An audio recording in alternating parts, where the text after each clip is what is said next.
Network.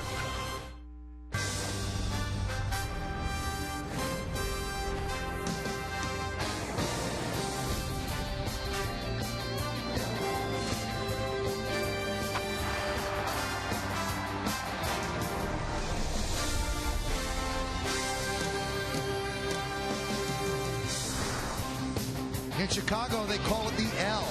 Here they call it the elevated train. We call him the starting pitcher for tonight's game. Crowd filing into Yankee Stadium for the beginning of a long set against the second city opponents. As tonight, the Yes Network presents New York Yankees baseball.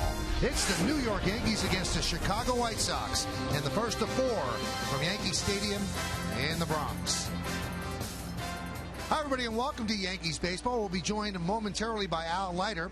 I'm Michael Kay. The big news out of Yankee camp today is that Phil Hughes had a bullpen session to get ready for a rehab start later in the week, and it was cut short very early. He didn't feel right. The velocity wasn't there. The Yankees are going to have him see their team physician, Dr. Christopher Ahmad, and we'll have more on this as we progress during the game. Now, speaking of pitching, let's take a look at the pitching matchup in this game. Philip Humber's going to go for the White Sox 1-2, 4.42. A.J. Burnett for the Yankees 3-0, 4.37. And now, if you think about it, A.J. Burnett pitched pretty well last time against the Blue Jays. Didn't get a decision, but he's pitched well all year so far. He has. You know, he got into the sixth inning, and so far what I like with A.J. Burnett, he's throwing a lot more changeups. Not as many in that start-up against Toronto. Started out the game a little bit tough with the American League home run leader in baseball last year, Jose Bautista. Settled down some, and I'll tell you, A.J. Burnett has shown an arsenal of all-speed pitches, not just his devastating curveball, but also that changeup. The walks were a bugaboo. He had 5 walks, ended up costing him high pitch count, wasn't able to get through 6 innings.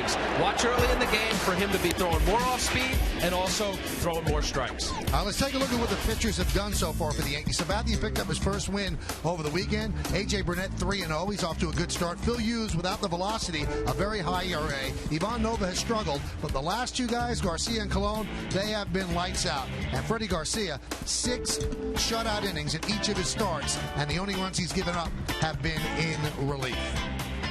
Well, one thing A.J. Burnett would like would be a little bit of a cushion when he takes them out. He'd like to have some runs. Curtis Granderson has certainly helped in that regard. We'll talk about him in segment 2 coming up next right here on Yes.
We'll have Yankee baseball in just a couple of moments. Yankees against the White Sox. White Sox have to contend with one of the hottest hitters in baseball, and it's Curtis Granderson. And Al, he really did pick up where he left off last year. You said it, and I'll say this. When you get a guy as hot as Curtis Granderson, it seems like anything that's thrown is hit. And this is what's happened recently. There's no question about it. He's got 5 home runs in his last 8 games, a 424 batting average clip. Love the fact that he's able to stay back. He's hitting lefties as well, Michael. Remember, he couldn't hit lefties. That straightaway center says a lot about how comfortable he is. He does hook a lot of balls. You talk about him hitting 21 home home runs since last August 14th, third in the Major League Baseball since then. He's got more than Albert Pujols. Curtis Granderson is hot as a firecracker. 8-game hitting streak that Al spoke about, 14 for 33, 5 homers, 9 runs batted in. That is good for 424. And his 7 home runs this year, tied for the American League lead with Bautista and Beltre. Pretty nice company right there. A.J. Burnett's going to try to keep up his hot pitching. He's going to get some run support if Alex Rodriguez keeps hitting the way he's been hitting. Lineups, first pitch, baseball, next on Yes.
Setting opportunity in motion in New York to help our community and economy.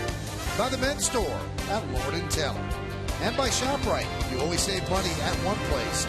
Your place, ShopRite.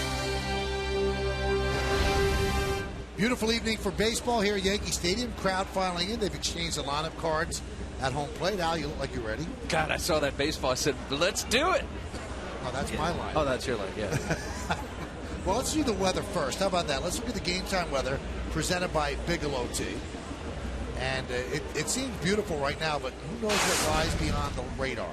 65 degrees, humidity 69%, 10 miles per hour, cloudy, but comfortable. Did you come up with that? No. That's actual legit. It is comfortable. Except if you're sitting next to you and getting hit all the time. I'm not hitting you. Let's go. All right, there they go. They listen to you. The Yankees are taking the field.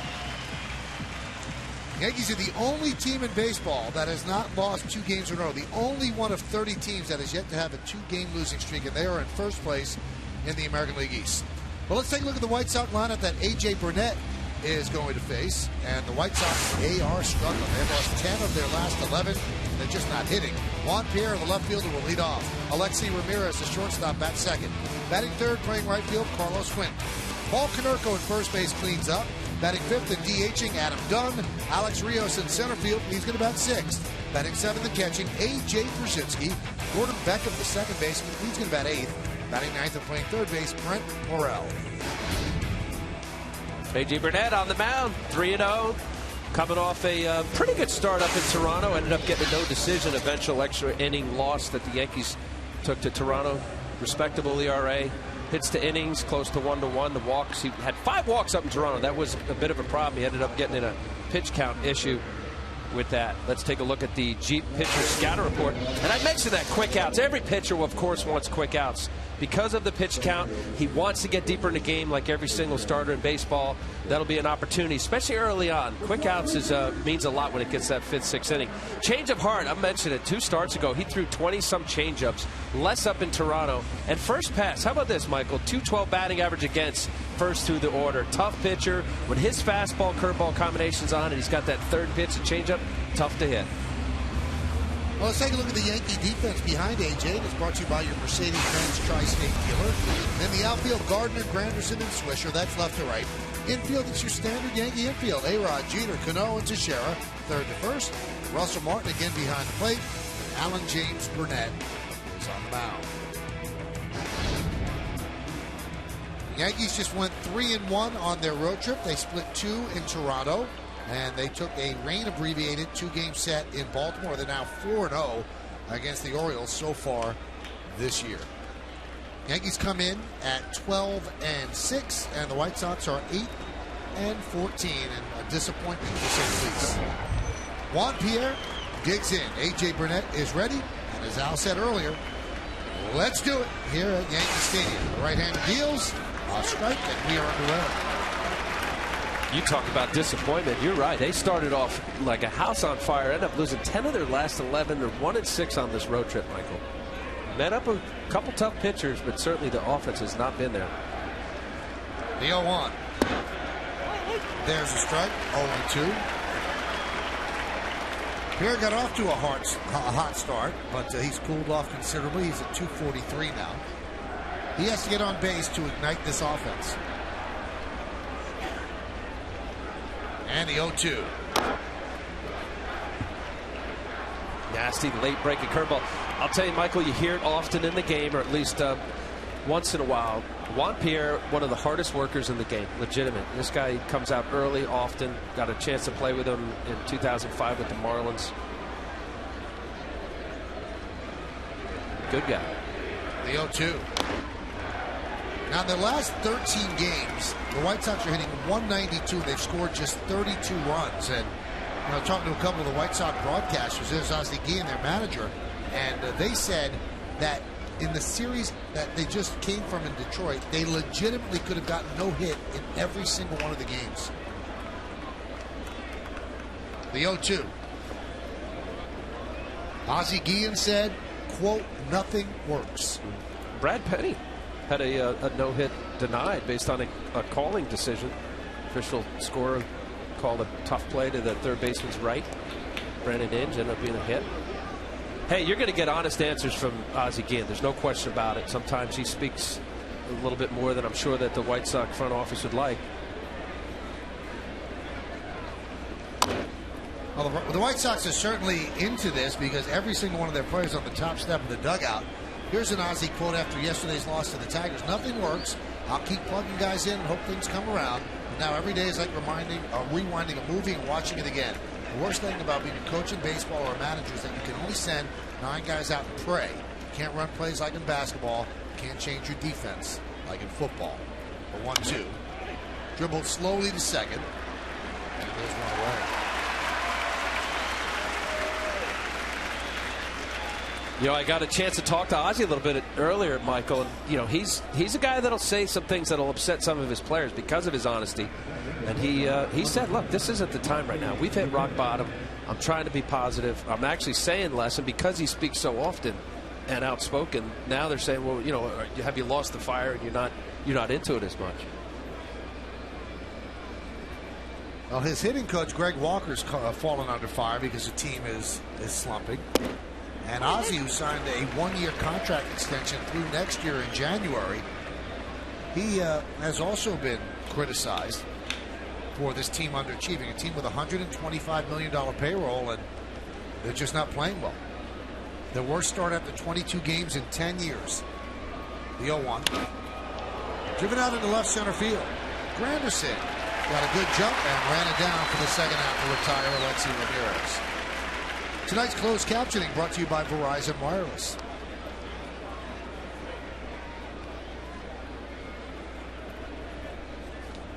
Quick outs there, right there for A.J. Burnett. Strike one, get ahead on both of these hitters. You keep your pitch count early in the game if you can get some quick outs, especially the bottom of the order as well. He's had a little bit of tough time early on with batters on the bottom of the order. He's given up 10 hits from the 7-8 hitters so far. Here's Carlos Quentin having a pretty good year. And he pops up the first pitch. A.J. Burnett gets 3 in a row on just 10 pitches. White Sox go down in order. And the Yankees in the back.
Now, Philip Umber will take his turn against this Yankee lineup.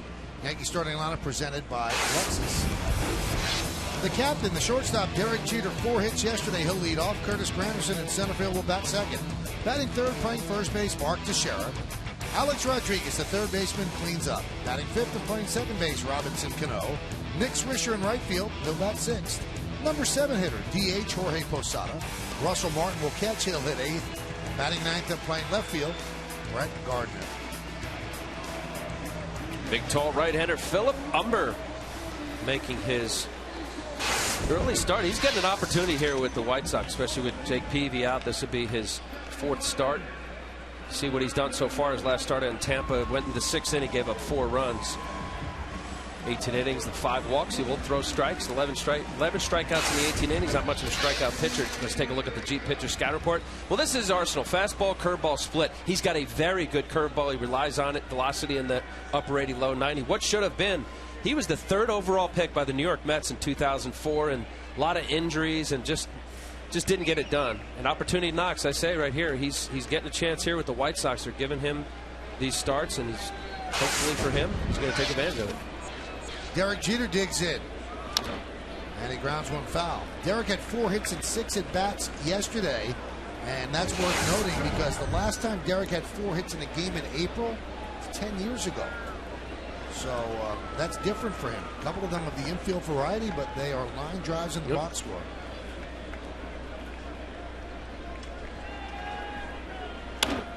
Fouled away.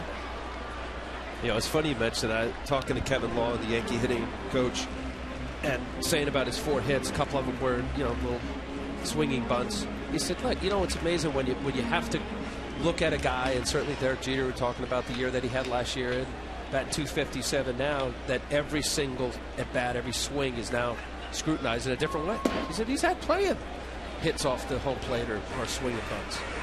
And it comes with territory. He's not defended anyway. It's just that's the reality of where Derek is right now.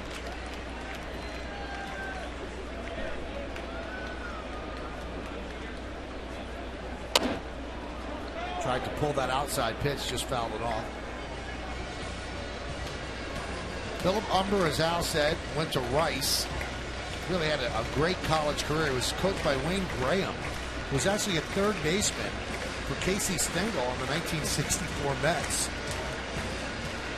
But he got hurt early, underwent Tommy John surgery in 2005, and has really never realized his potential. The 1-2. Hit sharply on one hop to Alexei Ramirez. One away. Let's take a look at the entire White Sox defense, brought to you by your Mercedes-Benz Tri-State dealer. Pierre, Rios, and Quinton left to right in the outfield. In the infield, Morrow, Ramirez, Beckham, and Konerko third to first. Brzezinski behind the plate, and Umber is on the mound.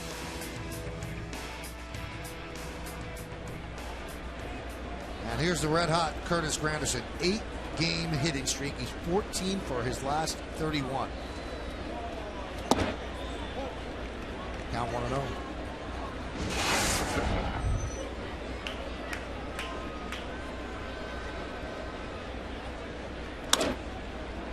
Grounded foul outside of first.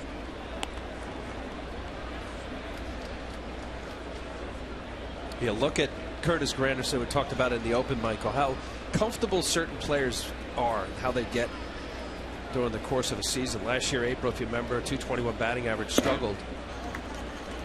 And what a difference a year makes. I mean, he's absolutely solidified himself, stopped any kind of doubts as to how he would perform here in New York. And as we showed you in the open, that's what he's done. 7 home runs, tied for the American League lead with Bautista and Beltran.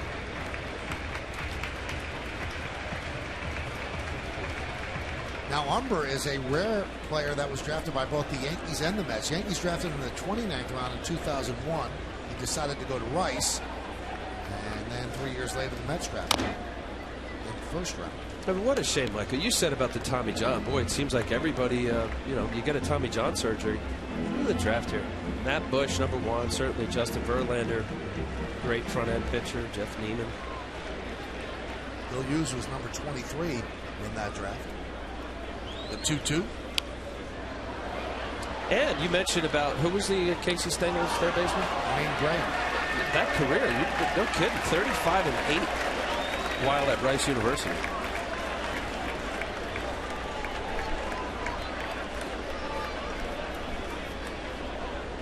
The 2-2. Well, there are a lot of schools that thought out. Some teams like to draft pitchers out of college because they think they're closer to a finished product. Others don't because there's really no limit to how they're used and nobody's really watching the coach who has to win. Others like to draft kids out of high school where they are an unfinished product. High fly ball down the right field line. Long run for Quinton. Well, go even further than that. Now, you know, I don't. Of course, if there's an electric arm down south, they certainly would pick a high pick at it. But there are scouts and organizations now that are looking north, knowing that you can't pitch as much, you can't get in any innings for kids out of the northern states because of the amount of innings, pitches, abuse, all of that.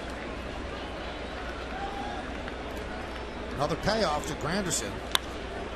High fly ball center field.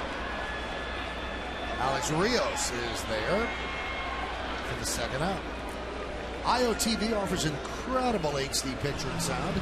Get the best in HD free. IOTV is the official HD service provider with Yankees baseball on this.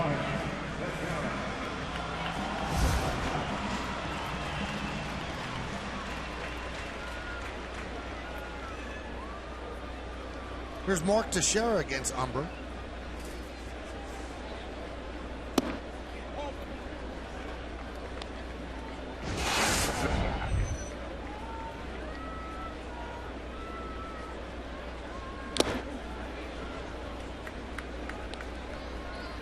Couple fastballs, 90-91. We were talking about Phil Hughes, about his velocity. We talked about much of it out of spring, and then certainly up to today. See what's going to happen with him. You know, sometimes as a pitcher, you can't explain it. There's moments where you say I feel good, and nothing's coming out. In other games, you get out there and you say I have nothing, and you actually have an electric stuff. Certainly for the Yankees and Phil Hughes, you hope that it's nothing serious. Kim Jones going to have more on that in the third inning. The scary thing that Phil said today was that after throwing 10 or 12 pitches, he felt like he had thrown 110 pitches. That's what his arm felt like. So they'll look into it, see what's going on, make sure. He's a very valuable property for the Yankees.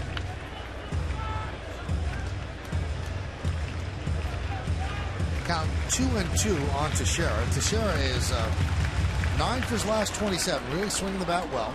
Gotten off to a good start this year. 6 homers, 16 ribbies. Strike 3. Teixeira down looking. So a strong first inning for Phil Umber. We played one here at the stadium. There's no score. You're watching Yankees baseball on the Yes Network.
Next question is, who do you think should be the White Sox closer? I think Ozzie Ian wanted us to ask you this. You can text your vote to 58772. Standard text messaging rates apply. Should it be Jesse Crane, Chris Sale, Sergio Santos, or Matt Thornton?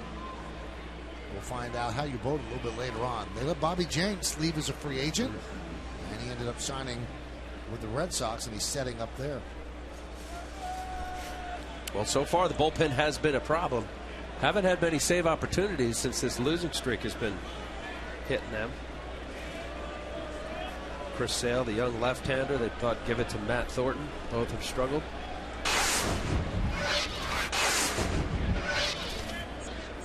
Here's Paul Konerko.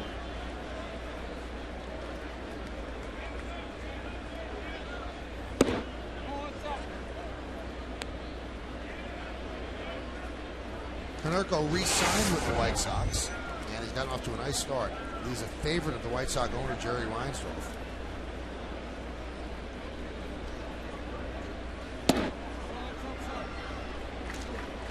Former number one draft pick of the Dodgers back in 1994.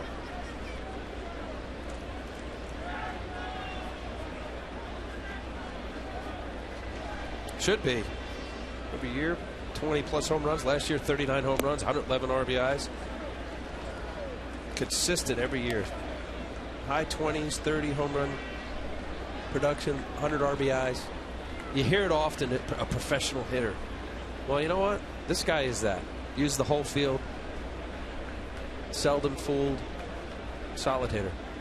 Signed a 3-year, $37.5 million deal, and would have gotten more on the open market, but it was a case of Konerko wanting to stay with the White Sox and the White Sox wanting him back as well, but not wanting to break the bank. So certainly not chump change, but 3 years, $37.5, and the numbers he had last year, that's kind of a bargain for the White Sox. But if you look back at 04, 41 home runs between Carlos Quentin, what a nice start he's had. They're the only guys really hitting in this lineup.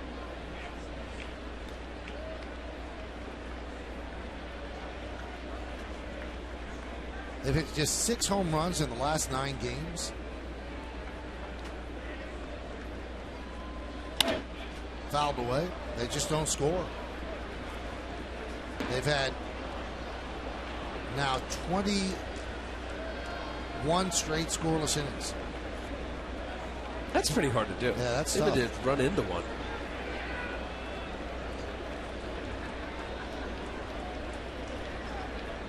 Greg Walker, the hitting coach. 3-2. And Konerko walks. Let's take a look at the White Sox team scout report, brought to you by Volvo. Built to win. Well, we're just talking about it now. $126 million payroll. They signed Adam Dunn to a big contract. Konerko coming back. You got Jake Peavy, front-end starter, who's hurt, coming back. No relief. Also mentioned about their bullpen having struggled. Part of their problem right now. Bobby Jenks now setting up Papelbon up in Boston. And where's the O? Well, you mentioned it, Michael. 14 home runs in the first 11 games. In the last 11, 7 home runs, averaging 2.3 runs. But like the Red Sox, as they struggled early on, I believe this team is a good team. Yes, there's going to be some issue with the bullpen. I like their starting rotation. Adam Dunn, legitimate, unbelievable power. And as we just showed with Quentin and Konerko, this is a nice formidable 3-4-5 in the lineup. He signed a 4-year, $56 million free agent contract with the White Sox. I looked this up, Al. In his career, and he's had a nice career, he has never been on a team for a full season that had an over 500 record. So Adam Dunn's trying to do something that he's never done before, help a team win. And I'm sure that those teams were not great teams, but it just worked out that they didn't have over 500 records. Last 5 years, you can see this guy hits the ball out. I mean, that's just a smidge under 40 home runs he's averaging in 5 years, and he strikes out a lot as well. How apropos for the Windy City. The 2-1. Line drive, a base hit to right.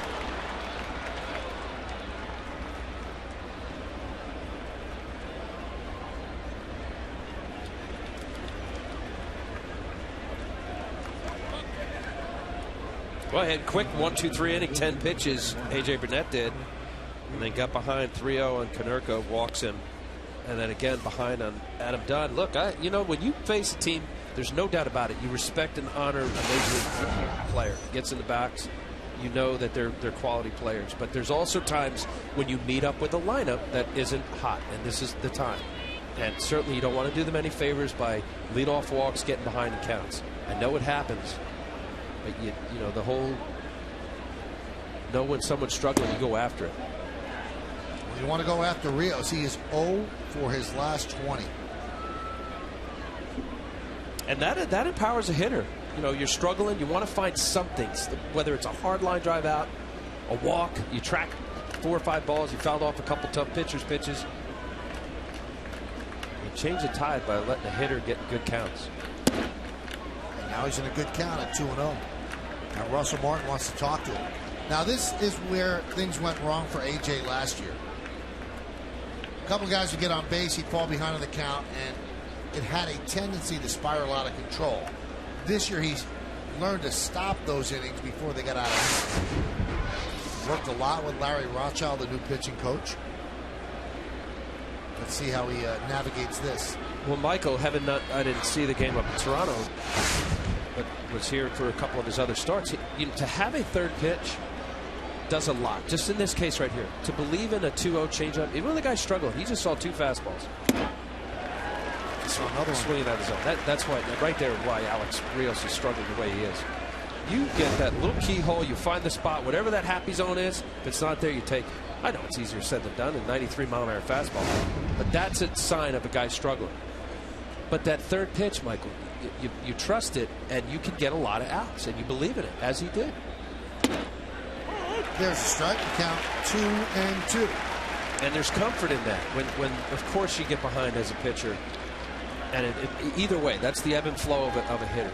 0-2, 1-2, hitters are struggling. They're fighting it off. 2-0, 2-1, 3-1, they're looking for their pitch. And the guy that's hot, that's the danger zone.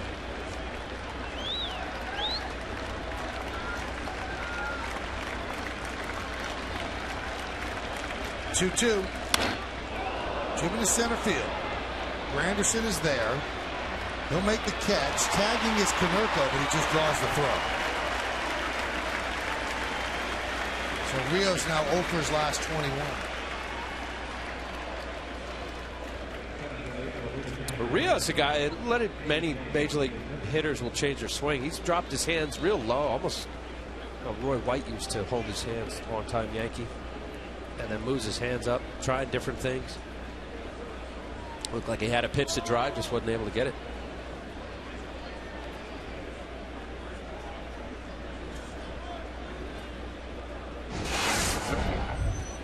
Here's A.J. Przinsky.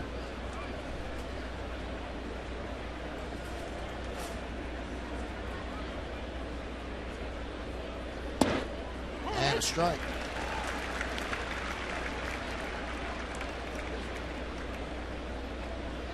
Veteran catcher, pesky hitter, gets big hits.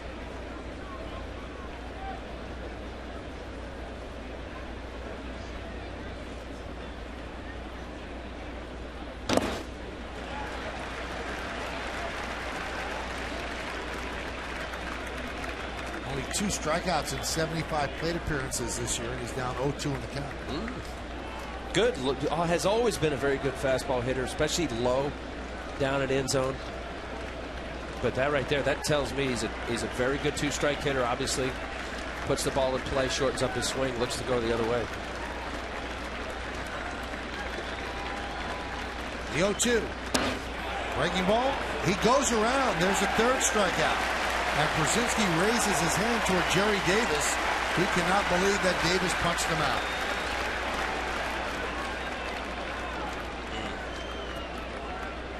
Well, from that angle, let's see here.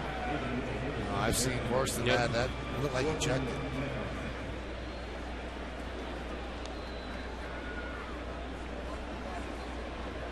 Check swing is the intent to hit the baseball. It's not breaking the wrist over the home plate. Committing a swing toward the pitcher.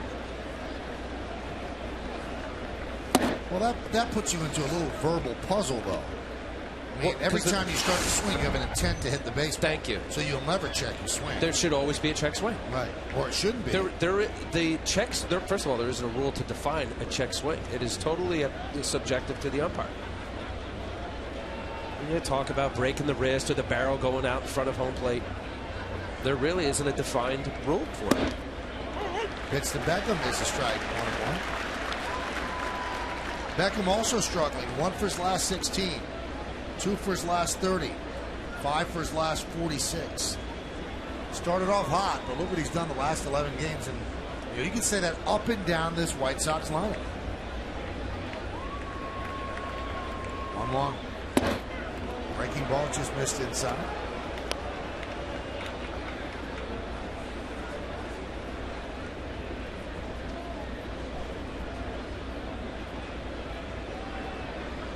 AJ is stewing over that check swing, or a swing.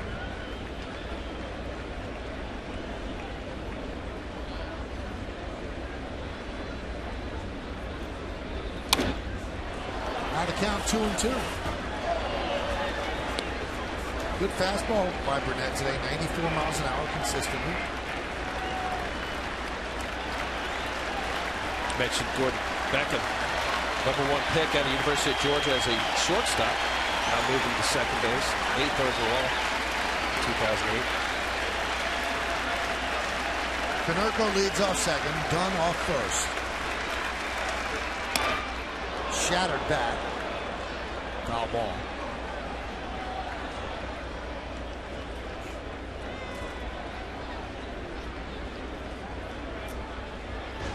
Catch it right off it's a cupped bat. It'll take some weight out of the end of the bat.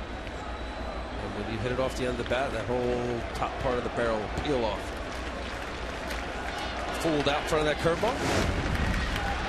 Broke it like Beckham. 2 on, 2-2, 2 outs, top of the second. And Burnett steps off.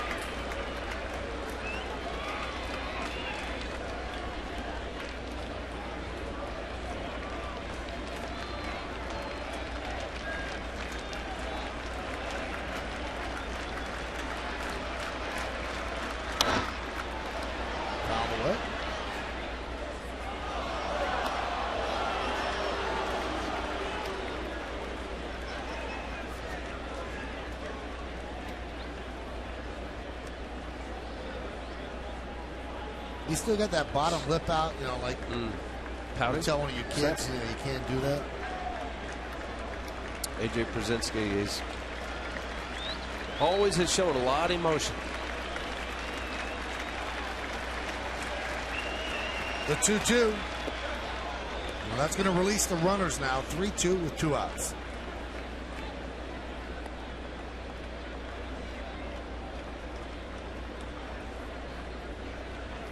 Not biting. Gordon Beckham holding off on that tough curveball. The old adage, if you throw it 2-2, you might as well throw it 3-2 if you liked it at 2-2. This will be the 37th pitch for A.J. Burnett. He threw 10 in the first inning. High fly ball, left center. Granderson makes the play. And the White Sox do not score. No runs to hit. 2 men left. A.J. works into and out of trouble. We go to the bottom of the second.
Express. Enjoy the journey. 3 more games against the White Sox, all-night games. Tomorrow's on my 9. And then a weekend series against the Toronto Blue Jays.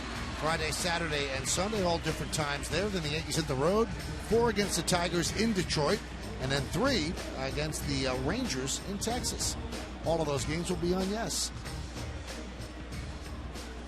Have 16 games in 16 days.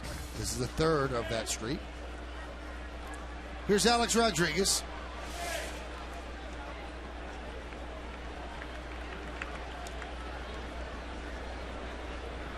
Count 0-1. Alex with his 22nd career Grand Slam on Saturday. So he is 1 behind Lou Gehrig for the all-time lead in that category. The Iron Horse had 23. And there's 22 for Alex. Got himself into a good hitter's count and just crushed the baseball. And that broke the tie with Manny Ramirez. They were tied at 21.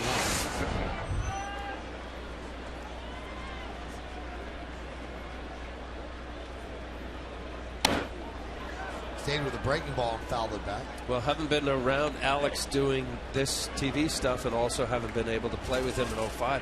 I haven't seen him this comfortable. Not only physically, but mentally. Just in a real good place. Obviously, the numbers are indicative of that, his talent. Strike 3. Alex down looking. So Teixeira and A-Rod looking to call 3rd strike. This little paint looks like Umber dropped down a little bit. See a little comeback there? Looks like it's further away. Not Sam Holbrook. Let's see if this ball comes back on the plate. Nope. A couple inches outside. Umber got the call.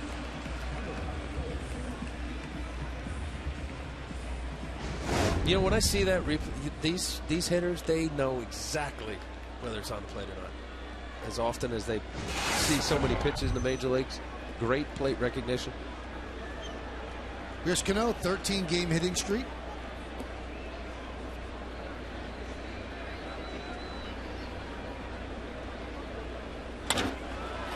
Lofts that one to left field.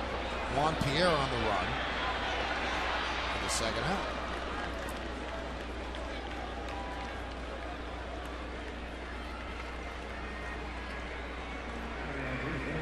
So it helped me out. This is a tough guy. Juan Pierre had a little tough go last few games. Struggling in left field defensively. Yeah, see that sky there? It's not dark enough.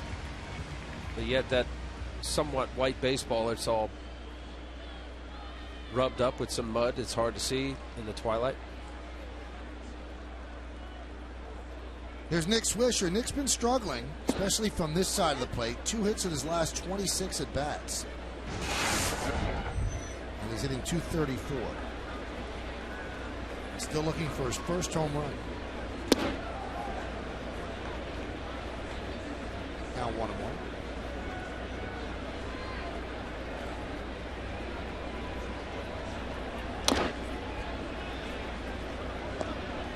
Most of Nick's averages come from the right side. Unfortunately, though, when you're a switch hitter, you'd rather be stronger from the left side because there are so many more right-handed pitchers. But Nick worked a lot in the cage in Baltimore trying to get that left-handed swing right.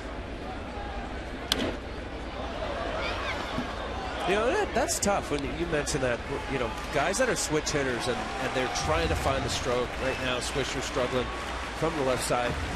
And then here comes a couple lefties. And then you bet right in, okay, you get a couple knocks, but you still don't feel comfortable and you have to go back. Much more difficult to be consistent. Threw his bat at that one and fouled it off.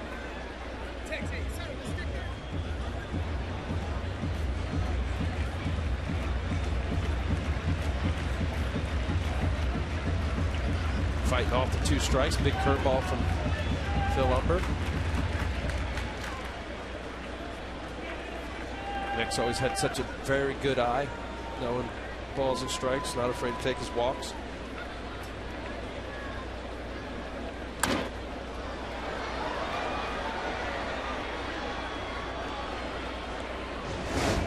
Here's a pitch right here, sitting 2 strikes, up in the zone. That's a bad pitch right there, but he keeps his head on it, peels off just enough to break a ball high, actually being a hanger.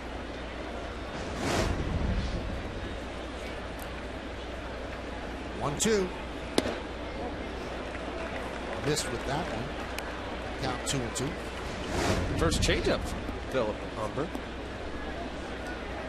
Up, I guess. Above the belt. Can't go by the letters anymore. Anything above the belt is usually a ball. Certain into left field, backing up his Pierre. Still back. He has room to make the play on the warning track for the final out of a 1-2-3 inning. Humber, 6 up, 6 down. Up with a dog. Back it up with a dog.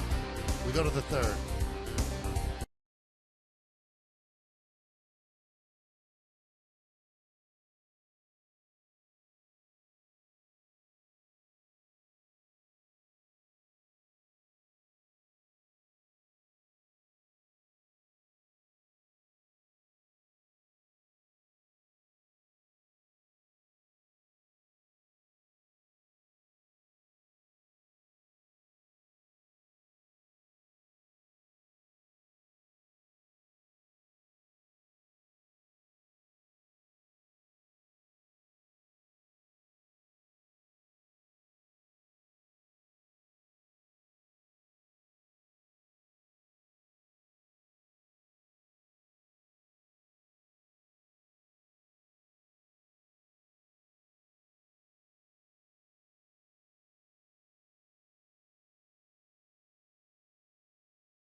There's no score, just one hit for the Chicago White Sox. So Humber and Burnett are hooked in a pitcher's duel here as we go to the third. We also go to Kim Jones, who will join us from the third base camera box. Kim, obviously the big news today was about the Yankees, Phil Hughes, and tell us what you know.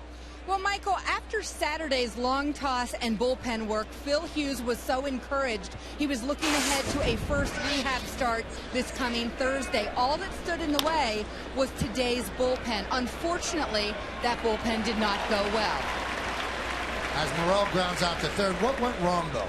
After about 20 pitches, Michael, Phil stopped the session. He's told the media later he felt deadness in his arm. If you need a layman's example, because most of us don't have any idea what he means, he said if someone punches your thigh really hard and it gets numb, that's how his arm feels. So he went inside and got some treatment, and Dr. Christopher Ahmad was on his way here to evaluate Hughes, who at least was in the dugout earlier tonight. So Hughes says that he is not concerned about an injury. He has said that all along as he battles this arm fatigue. However, he is worried that this situation is going on. And Al, your former pitching coach Larry Rothschild said that this is new territory for everyone, and asked if he has ever had a pitcher go through this sort of a dead arm period. Rothschild's response, Al, was not to this extent. So Joe Girardi calling this definitely a setback, and they will know more after Ahmad makes a diagnosis. Well, see, that would be my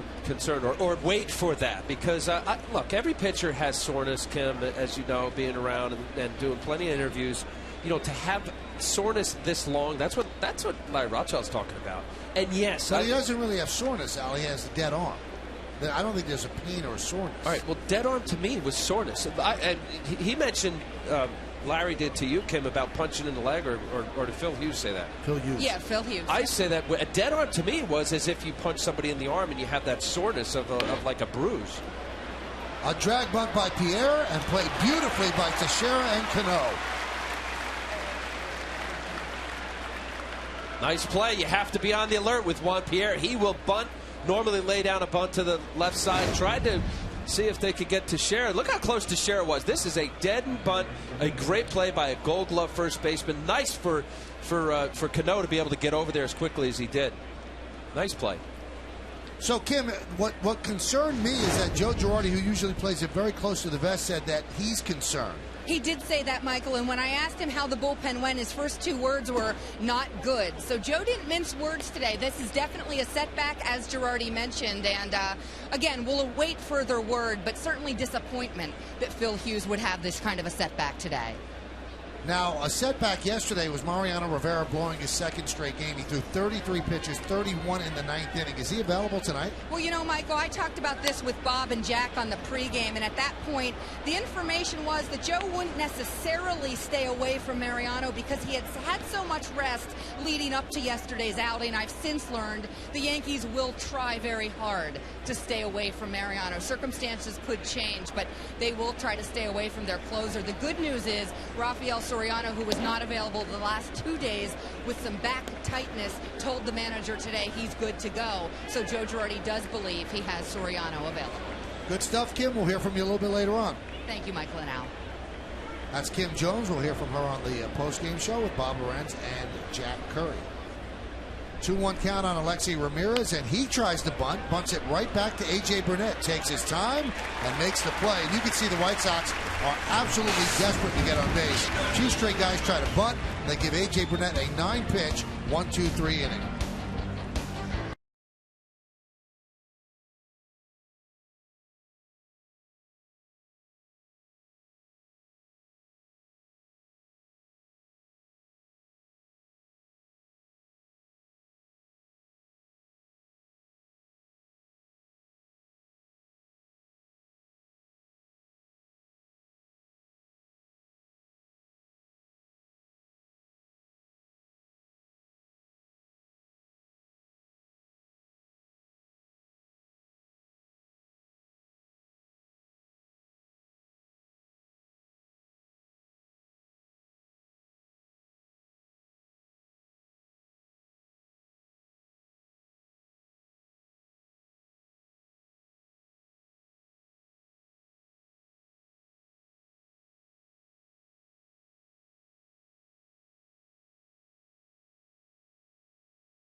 And conserve energy in your home. You can save up to $700 on your energy bills and make your home safer and cooler this summer. To learn more, go to getenergysmart.org. Well, we go to the bottom of the 3rd inning on the Lincoln scoreboard. There is no score, so 2 attempted bunts at the top of the order for the White Sox. It doesn't work out for them. Played beautifully by the Yankees, one by Teixeira to Cano and one by Burnett to Teixeira. Bottom 3rd of the Yankee order against Umber. They've yet to reach base. And here is Posada. Al, just to put a bow on the entire Phil Hughes thing, did you ever have a dead arm during your career? Yes. And how did you correct it? extra training weights. I would get in the training room, whirlpool, heat, ice, long toss, rest preferably if you got an extra day somewhere. During the start, as I got a little older, I realized whatever my comfortable velocity was, let's say 90, and if you were off on that, it was okay. You would end up realizing, hey, it's okay. If my velocity's off a little bit, I still have, plan B, C, whatever that is. More curveballs, more changeups. Be conscious of keeping the ball down, and you work through it. But you were older then. I was older. Yeah, when I was younger, probably like Phil, I would have been concerned. It's scary, Michael. Look, here's a young kid. 18-game winner last year. All-star. And all of a sudden now, and you have to, oh, by the way, answer to, what's wrong with your velocity? What's wrong with your velocity? Hey, your velocity's down. Are you okay? Yeah, I'm fine. That plays on you mentally, of course, physically. And then you start going out, you don't want to believe it. You're hearing it, hey, I feel fine. You're going through your normal routine, getting in the training room with the strength and conditioning coach. You get all of that, and it's not coming out. So, yes, I think the concern is to be conservative.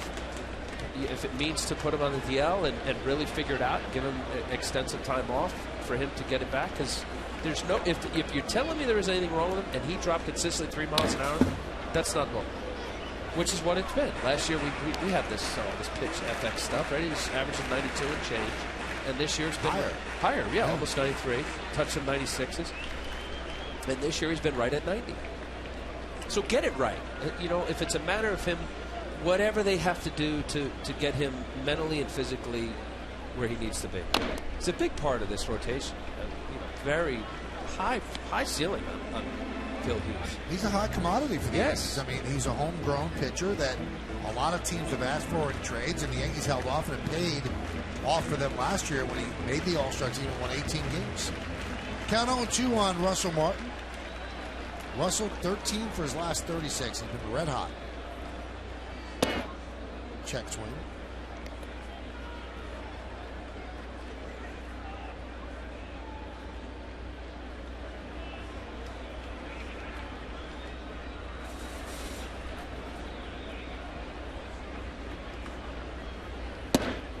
Just missed. Russell Martin has 6 home runs, and that is his career high for a calendar month, any month.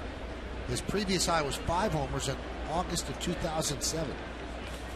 2-2. Fair to say, what an unbelievable, pleasant surprise, Russell Martin. And that's why last year with the Dodgers in 331 at-bats, 5 homers. Now 58 at-bats, 6 homers. And flawless behind the plate. Swing and a miss, so he goes down on strikes. Umber with 4 strikeouts so far. Oh, that is emergency hack. Hanging slider, 3-2. Oh, it's going to drop. Swing late.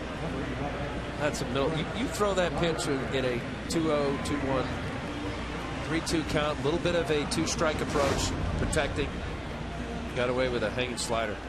So far, of the 8 batters, 7 of the 8 batters he started, Umber has strike 1. Teach that in Little League. Gardner shows bunt. There we go. Just jinxed him. 1-0. 2 of 9 batters now. Going 1-0. We told you about Umber being a former #1 draft pick of the Mets. And he was still highly valued even after the Tommy John surgery, because he was part of the deal that got Johan Santana to go to the Mets. The Mets put Umber in the package to go to Minnesota. Still highly thought of, but Minnesota gave up on him right away. That one's grounded to first. Konerko will step on the bag, and that will do it. So 9 up, 9 down against Phil Umber. We played 3 here at the stadium. There's no score on yes.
It's time for the New York State Smokers Quit Line Quiz. Derek Jeter has won 5 Gold Gloves at shortstop. Which 4 shortstops have won more than 5 Gold Gloves? I think those guys might know. You know that one. Not allowed to guess. I know. And the guy that could relieve us of our duties is in the ballpark tonight if we guess. Who would that be? I'll tell you later. No score. How about this? The White Sox have now gone 23 innings without scoring a run. And A.J. Burnett would like to make it 24. He'll face the heart of the order, Clinton, Konerko, and Dunn.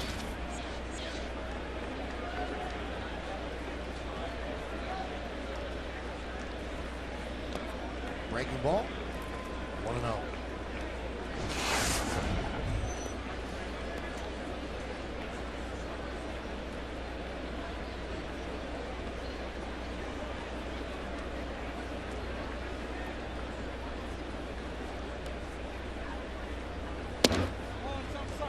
Well, let's take a look at the Home Depot hitters scout report. Carlos Quentin, what a year so far. We talked about he's been much of the office with Konerko. Extra base hits. Of his hits, 24 of hits this year, 17 of them extra base hits. 71% of his hits so far have been extra base hits. Student on and off the field. How about this, Michael Kay? You're a smart guy. Graduated 3.5 years from Stanford University. That's smart. And while he was rehabbing for a Tommy John surgery, he finished his political science degree in 2003. And mentioned stay healthy. Boy, this guy, Tommy John in 03, lower back in 04, a tear in his labrum in 07. I think he lost out on the MVP in 08 when he broke his wrist, slamming the bat up against his wrist.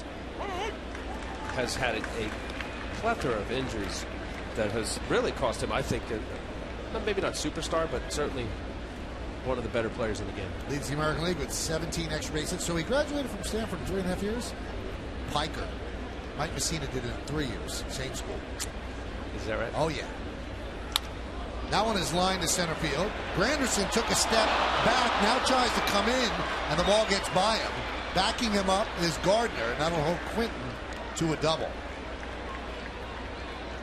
The big swing got Granderson. He took the step back, then tried to make up ground, made the dive, and couldn't keep it in front of him. Yeah, that's the hardest ball, Michael, for an outfielder. A low line drive initially off the bat. He did take a step back, making this what would have been a spectacular play. You see him coming up short about a foot. Lucky it didn't hit him in the face. Yeah.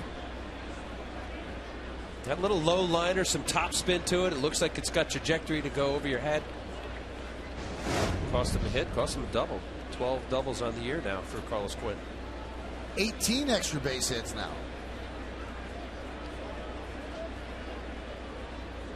That'll bring up Konerko.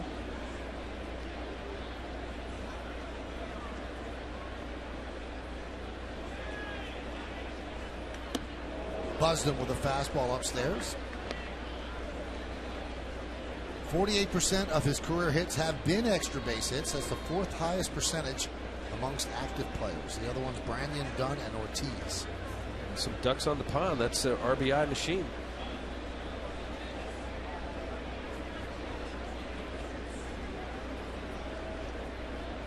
One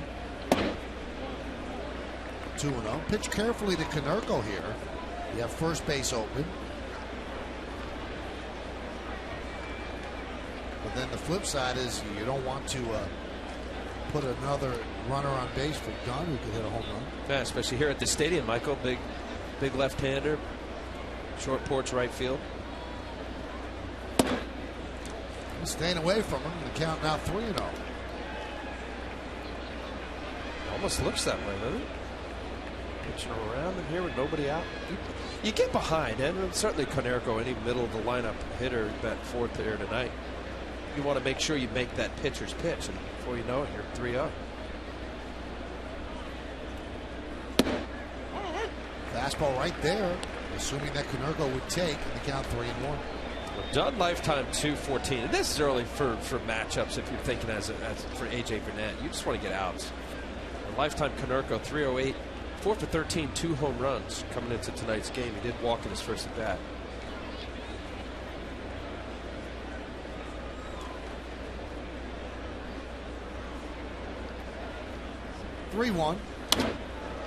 Now 3-2.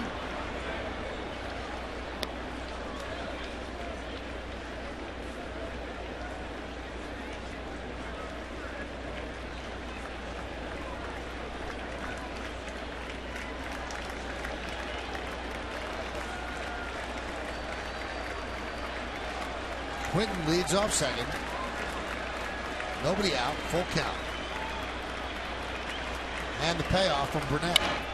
Hit sharply to Cano. He thought about going to third, but takes the out at first as Quinton moves to third with one out.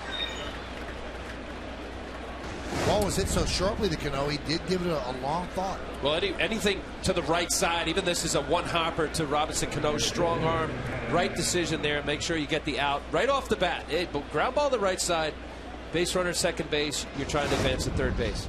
Productive out on the right side, hard smash, nice play by Robinson Cano, and a good decision to get the out. Here's Adam Dunn. The Yankees obviously will play the infield back. They'll give up the run. Dunn singled to right in the second.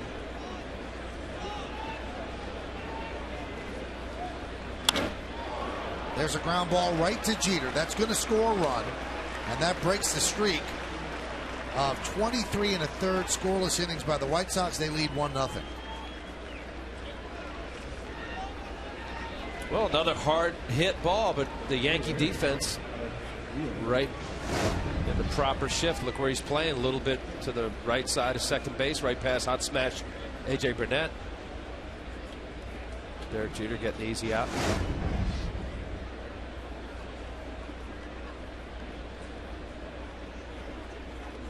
Here's Alex Arios.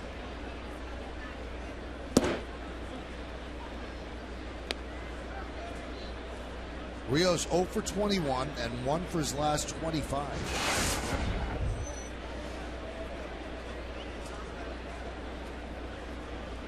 When Alex was with the Blue Jays, he really hit the Yankees well. Hit 26 straight games. That one's popped up behind the plate. Martin gives it a look. And that was from September of 06 through June of 08. Yeah, that was a big contract that ended up being able to unload it to the White Sox.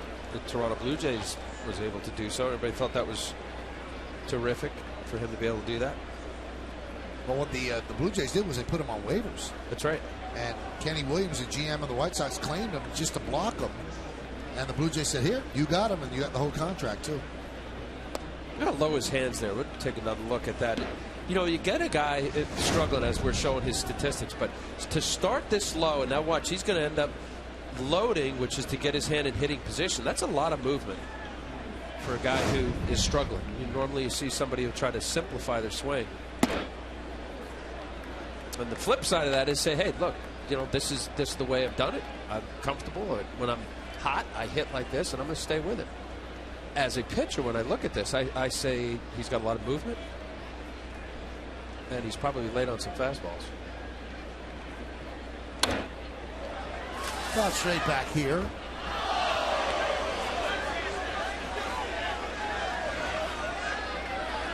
Those are the last 4 years by Alex Rios. Nice bounce back here last year, 284, 21, and 88.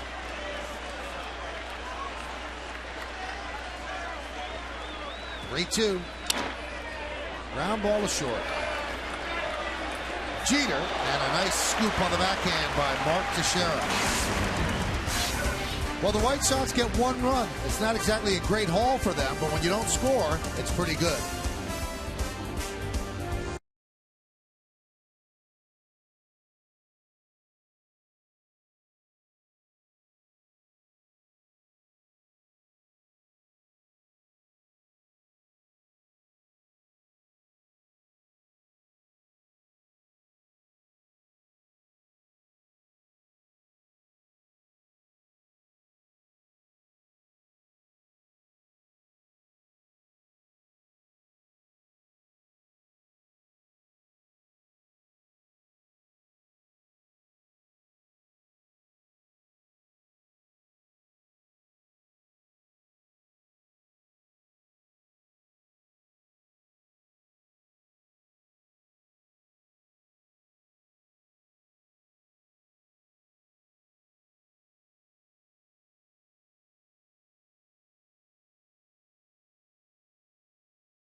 Derek has won 5 Gold Gloves at shortstop. Just won one in 2010. Which 4 shortstops have won more than 5 Gold Gloves? Al? Well, Ozzie Smith's got to be one. I think Omar Vizquel, and help me out. Luis Aparicio and Mark Belanger. Omar Vizquel is on the White Sox bench at the age of 44 years old. Turned 44 yesterday. And he's wearing, is he wearing Luis Aparicio's number? He was retired. Nice honor, nice tribute. Derek Jeter swings and misses. So Philip Humber has pitched very well. Comes into the game with a 4.42 ERA, but he has not allowed a base runner by the Yankees.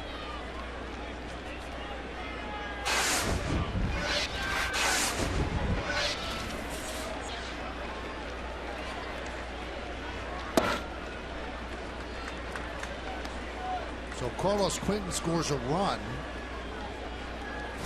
for Philip Humber. They were once on opposite teams.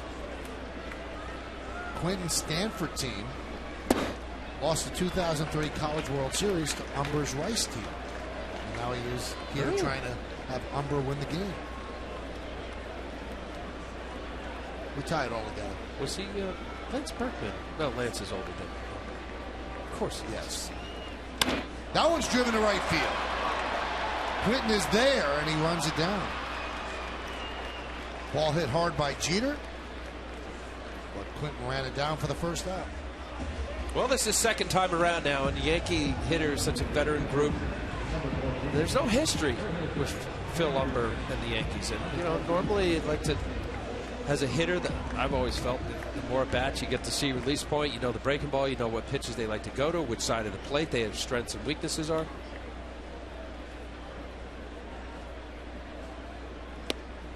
Anderson takes a strike from Humber.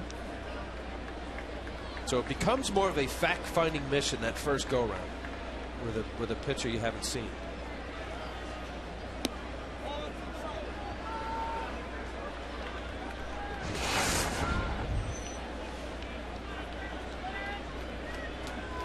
Anderson, an 8-game hitting streak. And he bunts off the plate, but foul. So far, Philip Humber, look at this ratio. I was saying at the amount of batters he's gotten ahead, that's a great ratio right there. 37 strikes, 18 balls, and 55 pitches. He's shown 2 different breaking balls, and he's used his changeup. 4 pitches tonight, as Yankee hitters have seen. A curveball at that 77 to 80 mark, and a little slider, a little better velocity, tighter break on the breaking ball.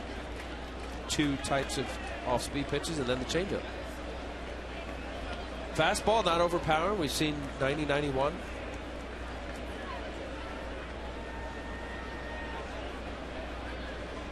A little bit high.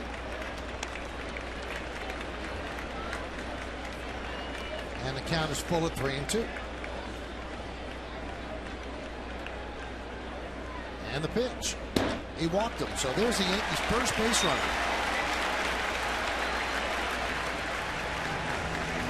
Granderson on base for Mark Teixeira.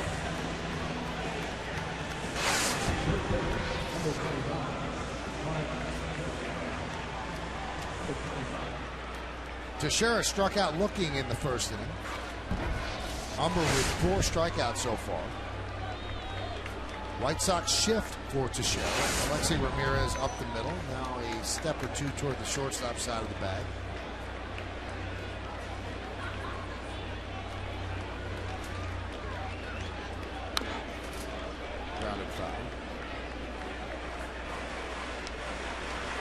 The third baseman, Brent Morrell, is playing where the shortstop would normally play.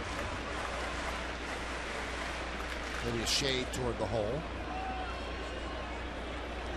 We've seen teams shift much more drastically for Teixeira than this. Pull the outfield. This is all done on spray charts. All of these pitches are recorded, and obviously where the ball is hit.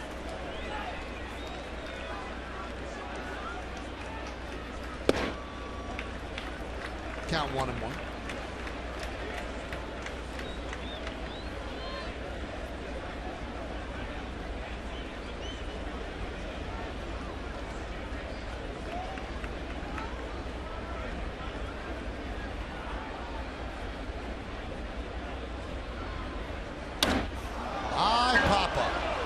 Just missed that one. Beckham will make the play for the second one. That's a major league pop-up right there. Yes, it is. Big league pop-up, no doubt about it. This ended up being a cutter. You saw 2 changeups in a row from Umber. Ball getting in just enough for Umber's liking to get in on his hands, gets an uppercut swing. That right there, folks, is what you call just missing it.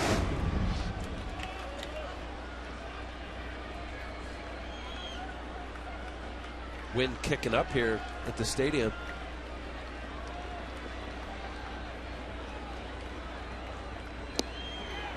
Rodriguez swings and misses.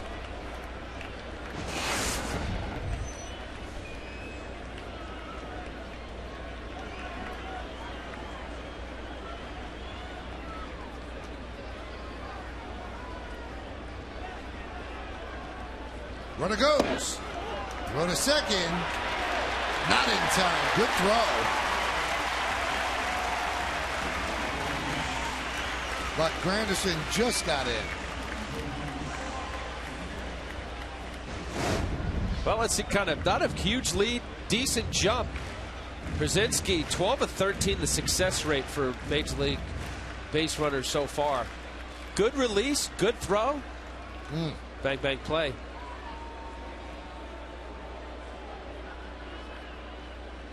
Just got in. This copyrighted telecast is presented by authority of the New York Yankees and may not be reproduced or retransmitted in any form. The accounts and descriptions of this game may not be disseminated without the express written consent of the New York Yankees. Todd Tickener makes a good call at second base.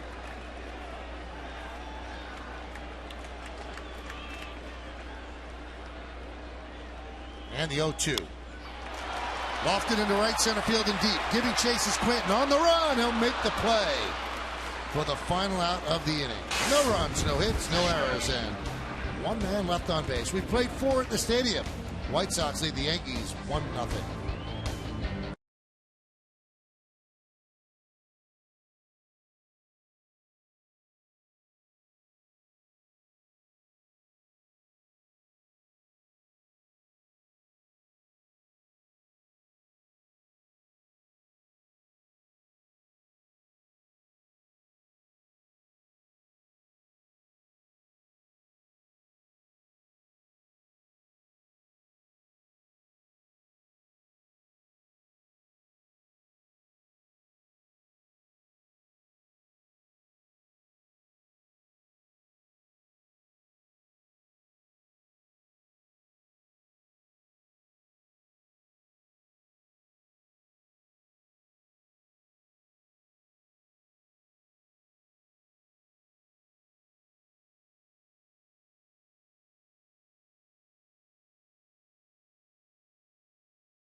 Rookie of the Year is at the game tonight, and he's going to be jumping over some cars in the parking lot a little bit later on. That's how he won the Slam Dunk Championship this year. Unbelievable. He jumped over a car and made an unbelievable dunk. So there's Blake Griffin. Great player. And there's Landry Fields of the Knicks along with Andy Routens of the Knicks. And the Knicks, unfortunately, got swept out of the playoffs by the Celtics. And yesterday was Game 4. And I'm sure they're thrilled to be at Yankee Stadium, but they would rather have been going to Boston to play Game 5 tomorrow.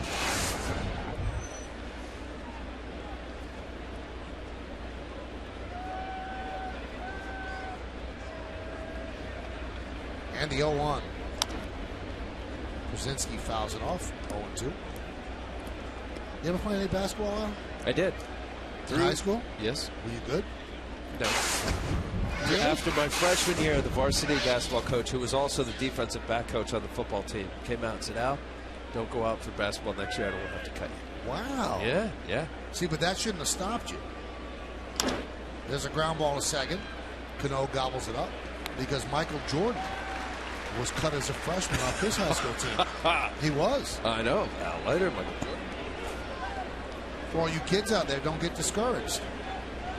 Like me. Right, because Al said, okay, then I'll become a superstar baseball player. No, I knew. I played basketball for my buddies and to stay in shape for baseball.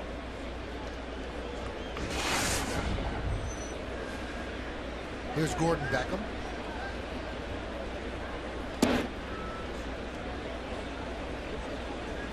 Bet you were a little bit of a chuckle, right? No, it was underneath. I was a banger over really? the boards. Yeah.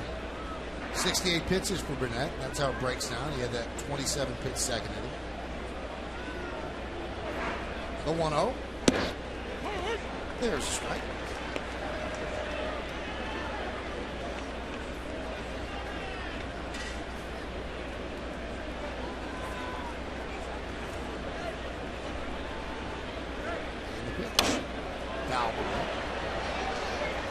First game of a 7-game homestand. 4 against the White Sox, and then the Blue Jays come to town. A 3-game weekend set with the Blue Jays.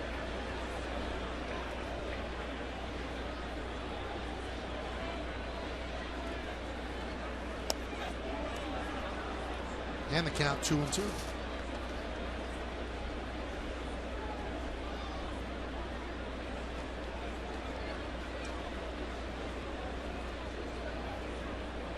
AJ has never lost a game in April while a member of the Yankees. Popped up right side. He's 8-0 in 14 starts as a Yankee in the month of April.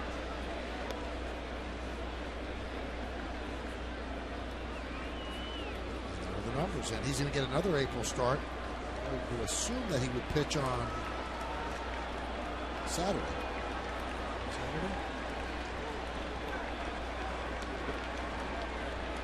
April 30th, Saturday. Toronto Blue Jays come to town. The 2-2. Did he go? Yes, he did. So Beckham down on strikes. Now what Ozzie wants, he wants him to ask for help, because most people don't think that the home plate umpire could really see a check swing if they're looking at the pitch. Well, I mean, a lot of swing, a break under the wrist, a little committed. I don't know. I think Sam Holbrook had as good a luck as anybody.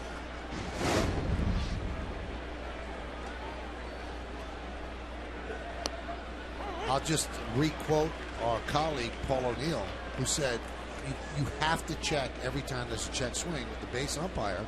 He said because if you're looking at the pitch, you cannot also look at whether the guy swung or not.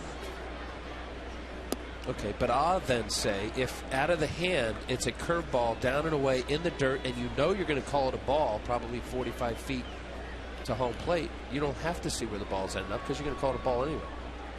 But you still have to watch the ball, don't you? Why? It's out of the zone. Out of the hand.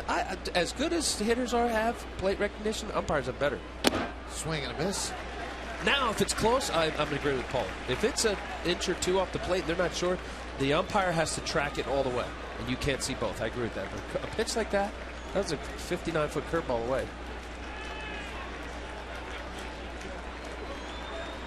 And the 1-2. Dribbled slowly to short. Charging is Jeter. And he gets Morel for the final out of the 5th. Good 5 innings for A.J. Burnett.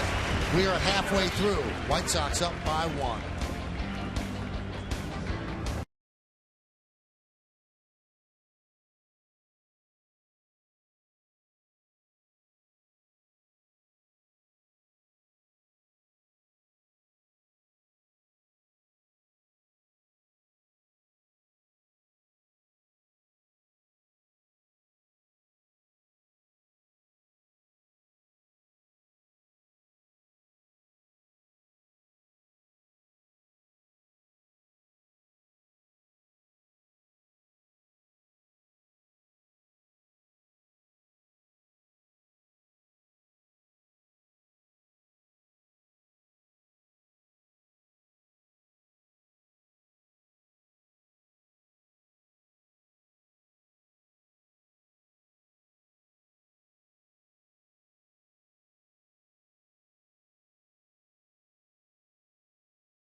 day. Nice play. Derek Jeter come charging in, all in one motion. Quick little flip throw.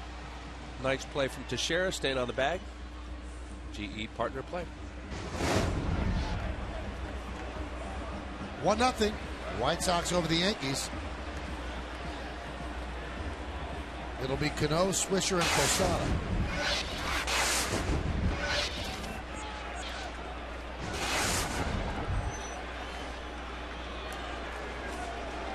Well, Robinson Cano is first at bat, swung at the first pitch, fly ball to left. Let's see if he tries the keyhole. Yep, takes a pitch there. Trying to bait Brent Morel to come on in.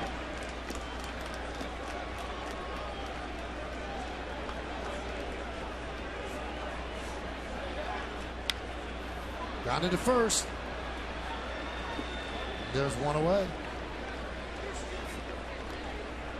Philip Humber has yet to allow a hit. The Yankees' only base runner, a walk by Curtis Granderson in the 4th inning.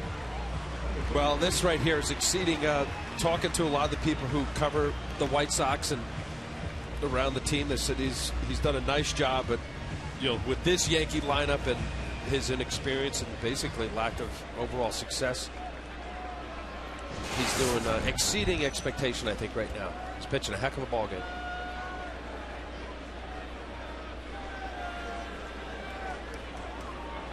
What an opportunity for Humber.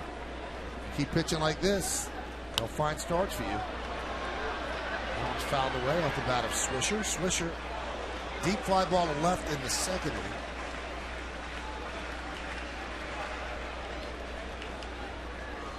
Ozzie Guillen can't feel that comfortable, though. 1-0 lead and a bullpen that has been sieve-like.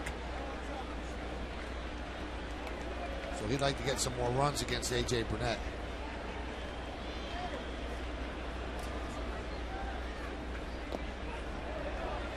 Did that get Swisher? Yes, it did.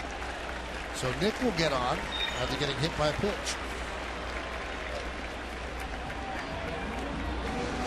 Hard for a left-handed batter to get out of the way of a breaking ball from the right side. Oh, just hit him on just at the end of his left toe. Yeah. They commit to the pitch. Stride steps down, and it's hard to get out of the way. Here's the struggling Jorge Posada, 3 for his last 27, but he does hit for home runs. There's a ground ball to Konerko. They go to 2nd 1. On to first, a 3-6-3 double play. As the Yankees are being no-hit by Philip Humber. In the 5th, no runs, no hits. And because of the double play, nobody left on base. Konerko started it, and he finished it with the catch. We go to the 6th.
by Priest in 3D in theaters May 13th. And by Blimpie, America's Sub Shop. Well, who'd have thunk this? Philip Humber is no-hitting the Yankees through 5 innings, and the Yankees are trailing 1-0. So a run in the 4th inning by the White Sox, their first run in 23 innings. Right now is giving them the lead. Top of the order, Juan Pierre against A.J. Burnett, who's pitched very well. Pitches high, 1-0. Well, you know, look, Juan Pierre bunts a lot. This is very close, as he should, because Juan Pierre has shown he bunted earlier, tried to pull it down the first base line. Good play from Teixeira. Line to the left field, coming on Gardner, and he makes the play. Oh, what a play by Gardner. Al, he had it played beautifully, and then his speed caught up with the line drive. Great play. You know, this is the setup here from Juan Pierre. You know that the third baseman's in, and this is the little splash hit to left field, the slap hit, as Juan Pierre's made a career of doing so. Nice play, good jump. The speed of Gardner getting up on that ball, excellent. Certainly A.J. Burnett loving it. Here's Alexi Ramirez, and he skies that one to right field, giving chase his swisher toward the line. That'll make the play. You know what I like about what Gardner's doing now? He is really struggling a lot at the plate, but he is not taking it out of the field. He made an absolutely splendid play behind Mariano Rivera in the 8th inning yesterday in Baltimore, going back. This time he makes this play coming in. Just really good glove work. Well, you know, and that's exactly what he should do, and every player should do. You're struggling, you don't take your hitting out to the field. Look, you know, that who knows how this plays out, but that could have saved the game. Juan Pierre, great speed, maybe steal a bag. Look at Alex Rodriguez, and then top spin too. Very nice play. And that's all or nothing at all. You make a dive for that, and it gets by you. Not too good. Pierre did not like it at all. It's been that sort of year offensively for the White Sox.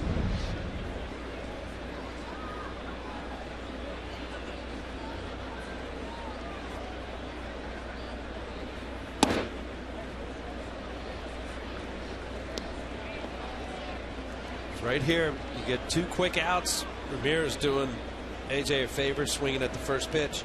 Now you get behind this middle of the lineup. Even though they're struggling, Quinton is not one of them. Konerko on deck. You got the big lefty in the hole. The 2-0. Nubbed in front of the plate. Russell Martin will take it and make the out at first. And a 1-2-3 inning for A.J. Burnett. He is retired 9 in a row after Quinton's double in the 4th. Helped by a nice play by Brett Gardner. 6-pitch inning for A.J.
Let's check out the Delta League leaders, and these are the slugging leaders. Alex Rodriguez is atop that list. In fact, there are 3 of the first 5 in the American League are New York Yankees. That's all coming into tonight. You got A-Rod, Granderson, and Russell Martin. And look at that. Russell Martin leads off. Bill Bolin just producing the heck out of this game. Last 13 pitches in the game have produced 7 outs. So working quickly, economically, and effectively, both pitchers. Pitch outside to Russell Martin. Martin struck out in the 3rd inning. Yankees with no hits.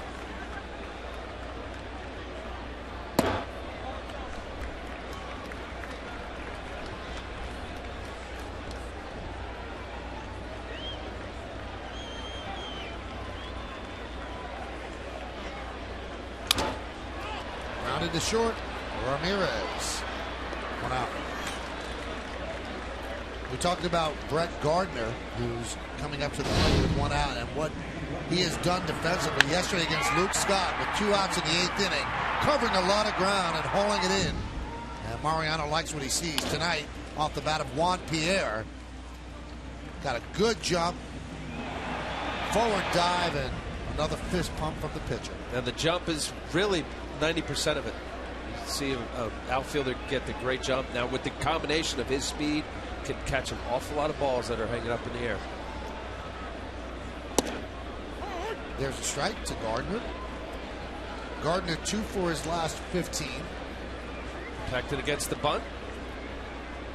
In a no-hit game, is it a bad play? That's part of his game. Count 0-2.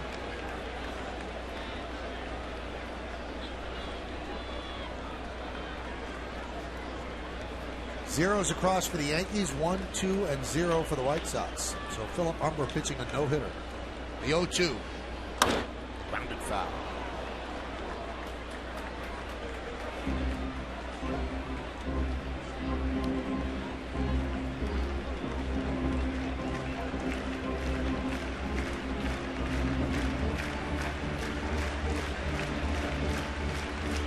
Now, Al, you pitched a no-hitter for the Marlins against the Rockies. When did you start thinking about it? After the 7th inning. The 0-2. Rounded to second base. Beckham.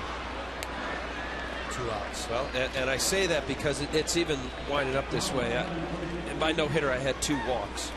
And I ended up, through the 7th inning is the meat of a lineup. You flip it over 3 times. It'll be the 3rd time they see you. And if a couple walks, you're facing 3, 4, 5. If it's 1 walk, you're facing 2, 3, 4.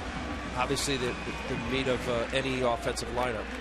And I say, you get through that 7th, now you're dealing the 8th inning with either 6, 7, 8, or 7, 8, 9. And then pure adrenaline 9th inning. 77 pitches for Umber. He's allowed a walk, and he also hit a batter. And the walk was to Granderson, who stole second. That's the Yankees' only runner in scoring position. Here's Jeter. Hit the ball hard last time. Line drive to right. Run down by Clinton. Now it's foul back to the screen.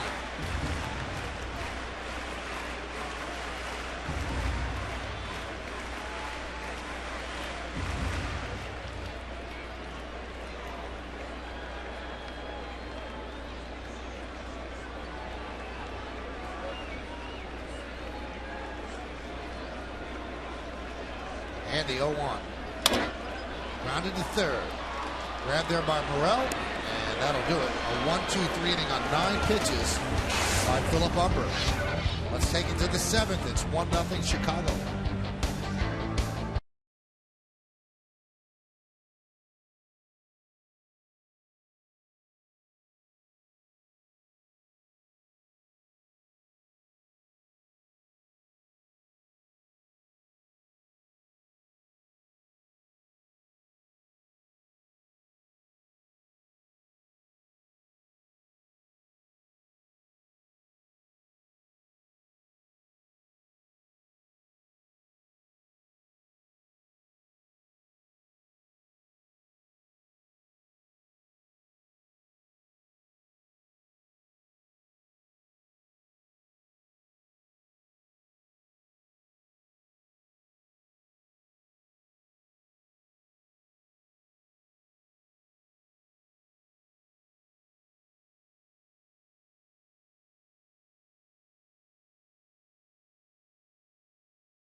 Toyota text poll. Once again, the question, who do you think should be the White Sox closer? You've been texting us at 58772 all night, and here's how you voted.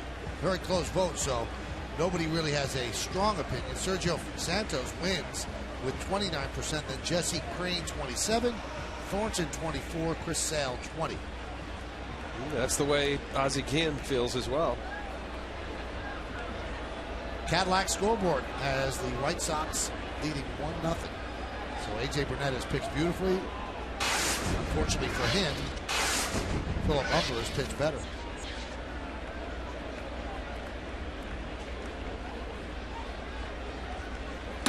Foul back.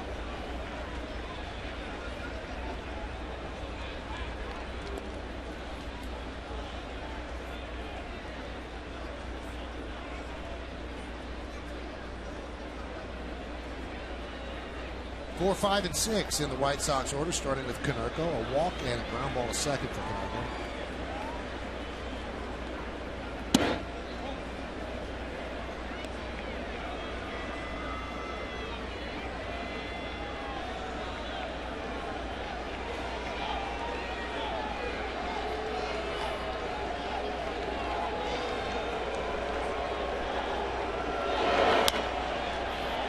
Fouled off the other way. Now look at A.J. Burnett's start. Certainly very good. Through 6 innings, only 2 hits and 1 run. He's made pitches when he's had to. And he's thrown his breaking ball enough for strikes early in the zone to where they have to consider it late in the count. But he's getting away with a lot of fastballs that look hittable, that have enough velocity on it to get by these hitters. Ground ball to Alex Rodriguez. He has time, takes it, and makes it 1 out. Well, let's look at tomorrow's starting pitchers, brought to you by Verizon Fios. Visit us online at verizon.com/getFios to get the best deals in Fios. Gavin Floyd will go for the White Sox against Ivan Nova. Our coverage on Yes will begin at 6. Now, the game is going to be on My 9 at 7. First pitch right around 7:07, 7:08. So make a date with us tomorrow. Yankee baseball. Shift is on for Adam Dunn. 3 infielders on the right side. And the first pitch is inside. First pitch changeup. He's thrown, I have him for 4 changeups.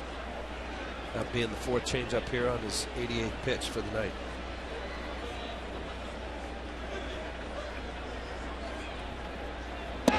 Another one. You know, you're 1-0 game. You're deep into your pitch count. You want to use it. It's not a bad idea at all. I love the fact that AJ's getting more confidence in it. You're Adam Dunn. You're looking fastball here for sure. Another one. 3 in a row. Now AJ has told Russell Martin, listen, I'm never going to shake to a change, but I won't shake off when you put the change down. But AJ was telling me last week that he's feeling so good about the change that he actually might shake to it.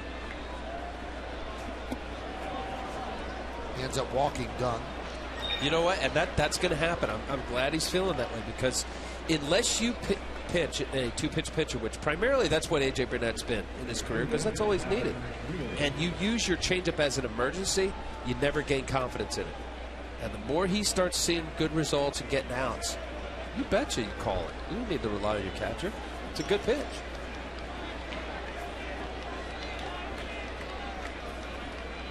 Philip Humber would like more runs. He's in a tight ball game here at 1-0. Strike to Alex Rios. Rios 0 for 2. Hitless in his last 22 at bats, hitting 157.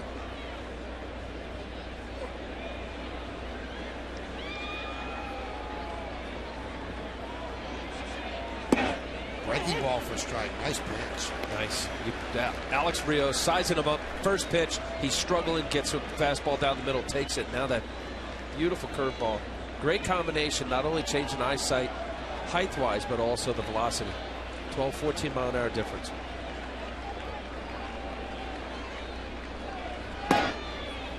Count 1 and 2. Strong wind blowing here at the stadium. The flags are blowing in. You can see the ones in left center field. So it's going to take something to hit one out. They've kind of whipped up a little bit more in the last couple of innings. High fastball. 1-2. 2-2. Pitching 1-1. You throw the high fastball. You wanted to see if Rios would chase, and now you come with a breaking ball down the zone. Change velocities, eyesight. See if Russell Martin calls a curveball. Fastball away. 2-2. That breaks his streak of 0 for 22, a single left field. So runners on first and second with one man out. Let's check out the White Sox in-game box score brought to you by Panasonic Lumix. Not a lot of hits there. Carlos Quinton with a double, and he scored a run. Adam Dunn with a single, and now Alex Rios with a single. And Adam Dunn drove in that run not with the single, but with a ground ball. Second inning that the White Sox have 2 runners on. They had the first 2 runners in the second, but A.J. wiggled out of trouble. There's A.J. Krzyzewski. He is 0 for 2.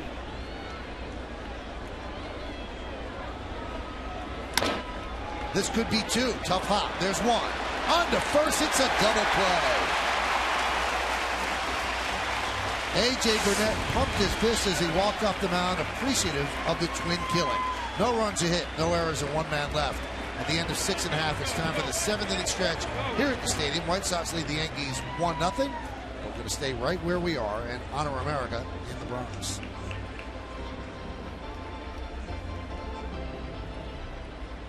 Your attention, please, ladies and gentlemen. Will you please rise and remove your caps? Please direct your attention now to the microphones behind home plate, and welcome 2 of the stars of the hit musical Mama, I Wanna Sing, Amaya Noel Higginson and Elijah Ahmad Lewis.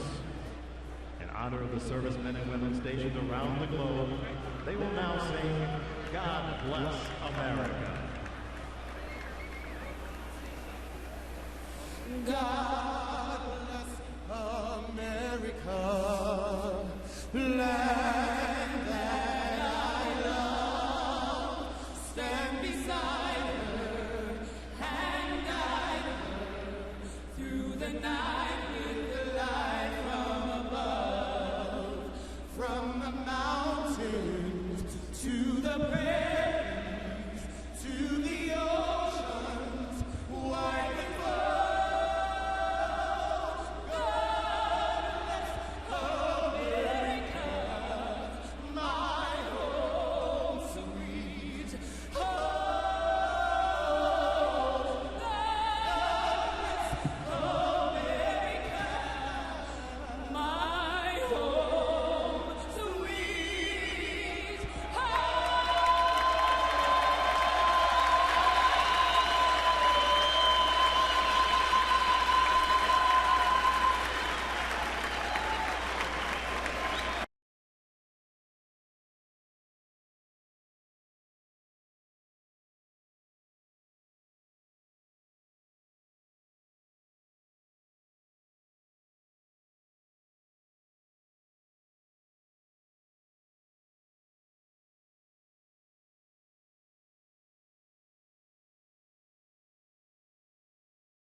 Right now, here at Yankee Stadium, Philip Humber is not allowed a hit to the New York Yankees. They've only had 2 base runners. Curtis Granderson walked, and Nick Swisher was hit by a pitch. That's the Yankees in-game box score, brought to you by Panasonic Lumix. So it's going to be Granderson, Teixeira, and A-Rod. The pitch count is at 79 for Humber as he enters the 7th inning.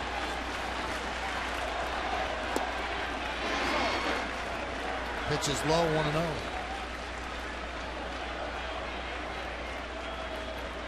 Cadillac scoreboard, 1-0. White Sox. Grounded to first. Konerko is there, 1 out. Al, what's he doing? Why is he pitching so well? I was just going to say, Philip Humber has shown a fastball in 87 to 90-91.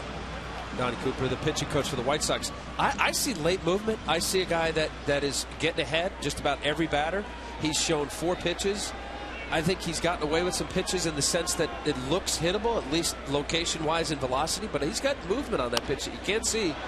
Certainly sitting up here. Like that pitch right there, that's 87 miles an hour down the middle. It's a 2-seam running fastball, meaning it'll have a little bit of tail running away from the left-hander in on the righty. I think he's sneaky fast. Drop a backdoor curveball. There are certain guys, Michael, that you look at the radar gun, 95 or better, gets peppered. Hitters will see it. Then you got a guy like this, I assume, based on his delivery and how it's coming out, it looks faster than the velocity showing. Sneaky fast. But the thing that makes you wonder is that he really never pitched like this in the big leagues. And he's putting together one for the ages. 1 out here into the 7th inning. If that was his style, then I'd understand it, but he came in with a 4.42 ERA. Yeah, for a guy coming into tonight's game, 31 games. He only had 5 game starts coming into tonight's game. So 6 game starts, 32 games. Just missed with that one, so now the count is full. He did have a good start against Tampa Bay. His first start after 2 relief appearances, 6 innings, 1 run. Humber working quickly, deals the 3-2, and he walks to Shea.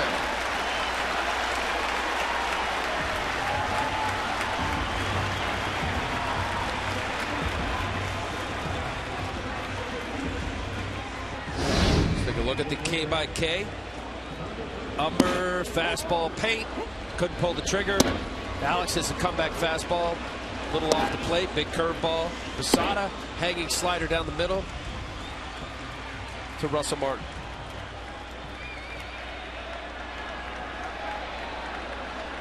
He's had a workout of the stretch just 3 times with his 2 walks and 1 hit batter. And here's Alex Rodriguez. Count 1-0. You know, think about this start here too for Ozzie Guillen. The White Sox having won, they're in a bad slump. This isn't just about a no-hitter. This is a 1-0 game. It's not about, let's see if the young man gets a no-hitter. They got a tight ball game here. And they got to start winning some games. Right. They've lost 10 of their last 11 games.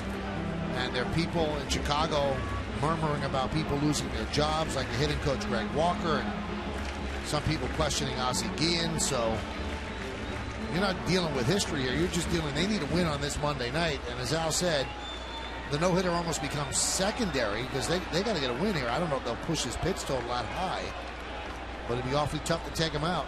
This will be his 90th pitch. 1-1. And there's a no-hitter. Alex Rodriguez with a single up the middle. So now they have to worry about protecting their lead. Well, you'll see Ozzie Guillen get with Donnie Cooper, the pitching coach, getting the bullpen ready as that pitch count gets up. Philip Humber, his best start in the big leagues. Buying a little time here, A.J. Pierzynski.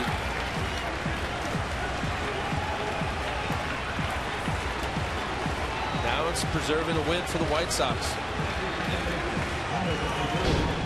Let's take a look at the pitch by pitch. A little high fastball running inside, up and for a ball, a little slider, cutter, and then fastball away. Alex stayed up the middle, hard grounder past Umber, breaking up the no-hitter.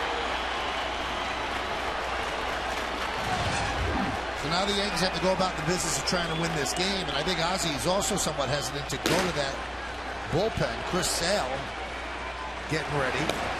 One of 3 lefties out there. Cano fouls it away.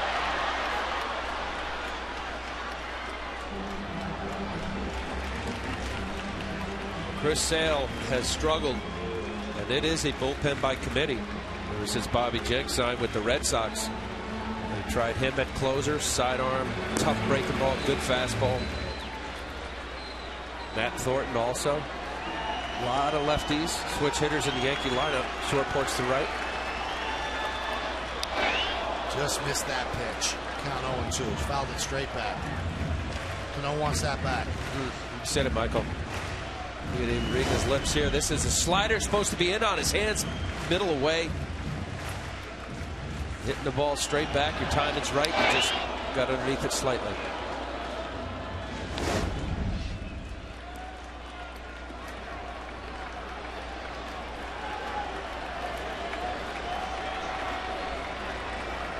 So Teixeira with a walk and Alex Rodriguez with a clean ground ball single up the middle to break up the no-hitter. Now the Yankees are dealing with the shutout in the lead.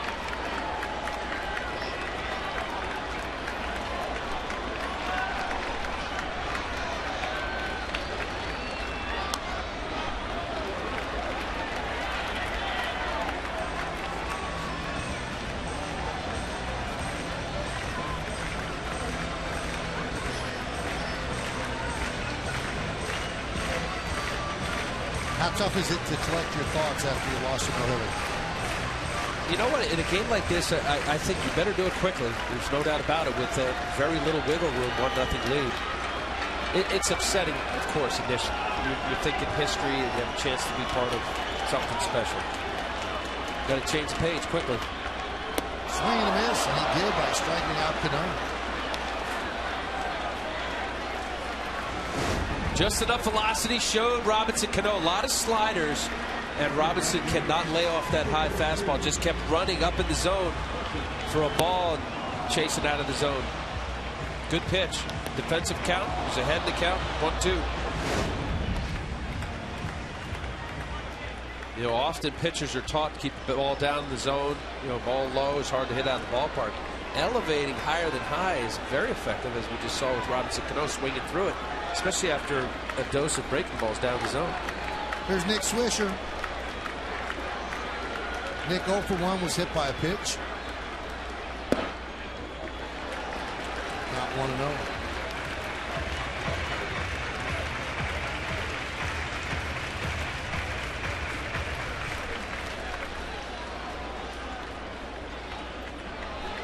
Has not had a home run this year in 19 games, the longest drought to begin a season in his career.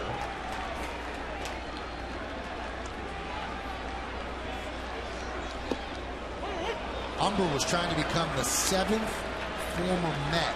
I'm sitting next to one of them to pitch a no-hitter. And the Mets have never, in the history of their franchise, had a pitcher pitch a no-hitter.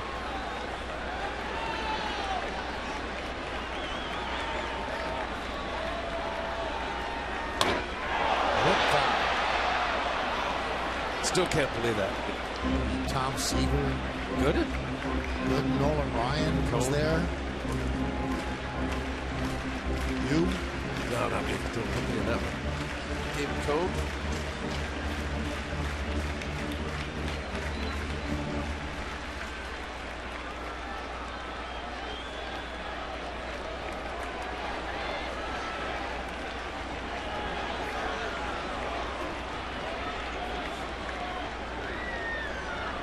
One, two. Just stayed alive. We're trying to think of the 6. Seaver. Ryan, pitch 7. Al, lighter. Does A.J. Burnett David count? Cohn. Never A.J. played in the big Burnett. leagues. Yeah. He was minor league property. Does that count? I don't think that counts at the 6. Mike Scott. And there's one more. But A.J. Burnett was actually traded for Al Leiter. And he pitched a no-hitter with the Marlins. Walk 9.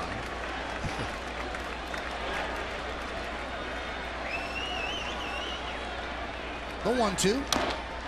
Grounded foul.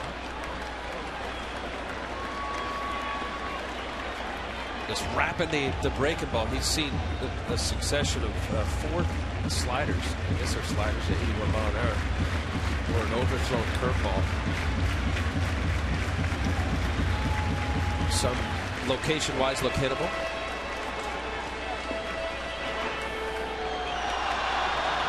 That's the pitch count breakdown. So this inning has matched his high, which was 20 in the first.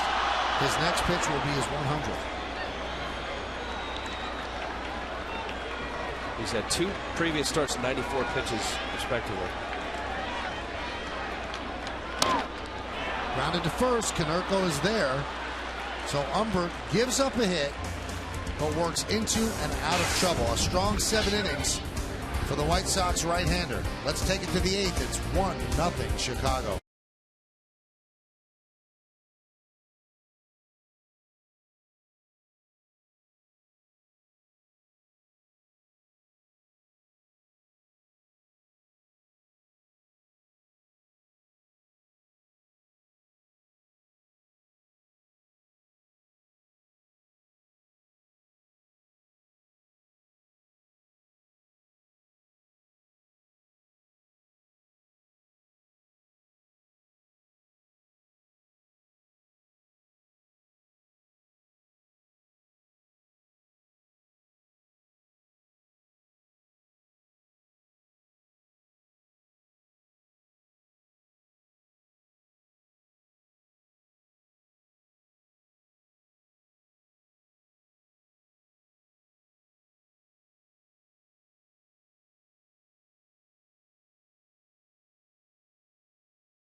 His night's probably over. Now the White Sox will hold their breath and go to their bullpen.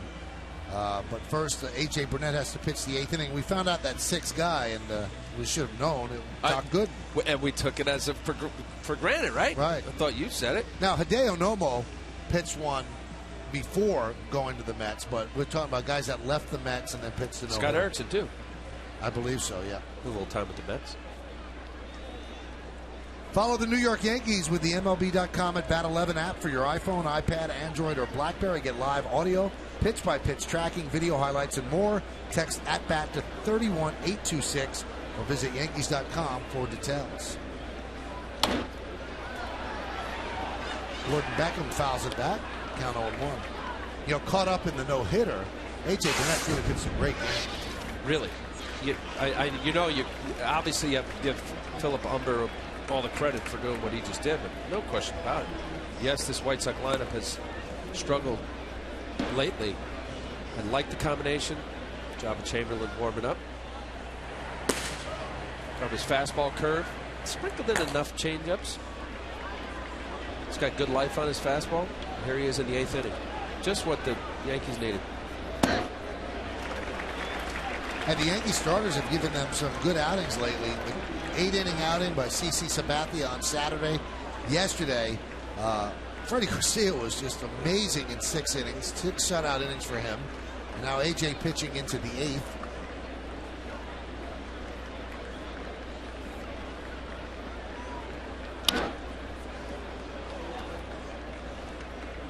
Well, it's really not a big secret. You have good starting pitching, decent middle relievers, and a good closer. You're going to be in every game. Certainly win the games that you're supposed to. You mentioned Freddie Garcia. I watched that game. I know you were down there. Just an unbelievable split finger, changing speeds, great movement on his fastball. You don't have to throw 95. Get big league hitters out. 1-2.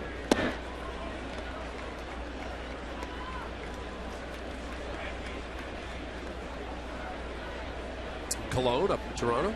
Yep. And he's showing some nice life on his fastball. Good velocity. 2-2. Line to right field. Swisher will make the play. Well, today and throughout the Yankee season on Yes, we're asking you to vote along with us for the Chevy Player of the Game. You can text your vote to 58772. You can vote online at yesnetwork.com. Today's candidates are number 1, Philip Umber, number 2, Adam Dunn, number 3, A.J. Burnett, number 4, Carlos Quinton. Vote now, make your voice heard, and of course, standard text messaging rates apply. Here's Brent Morrell.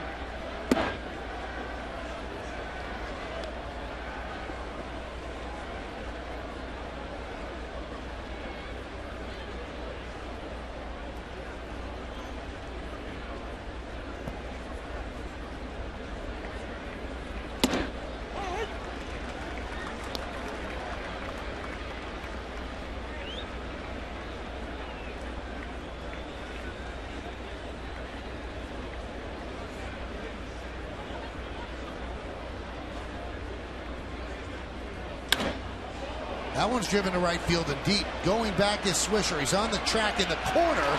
He makes the play.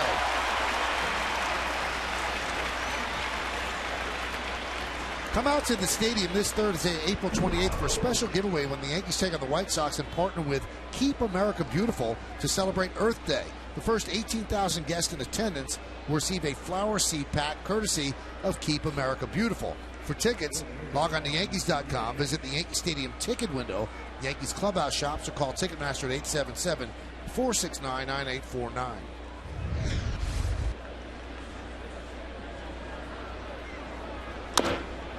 Grounded off the foot of Pierre. Nice job from A.J. Burnett. To 8th inning here, attacking these hitters. Off the front foot there. No guard on the shin guard. It wouldn't have helped. Yeah, it would have. The top of the foot does not feel good, obviously.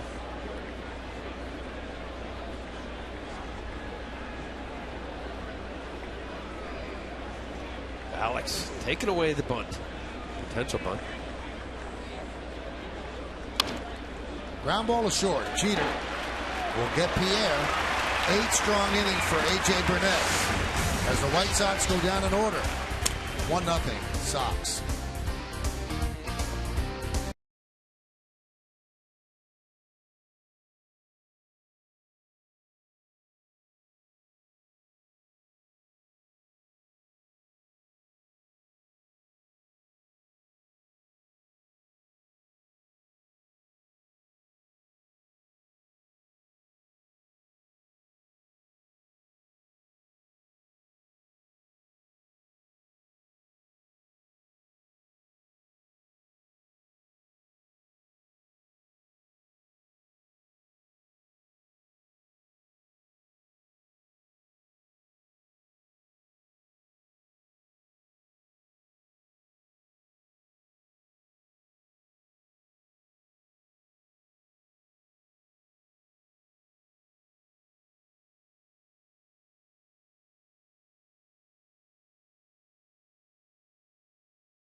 Brought to you in part by J&R Music and Computer World.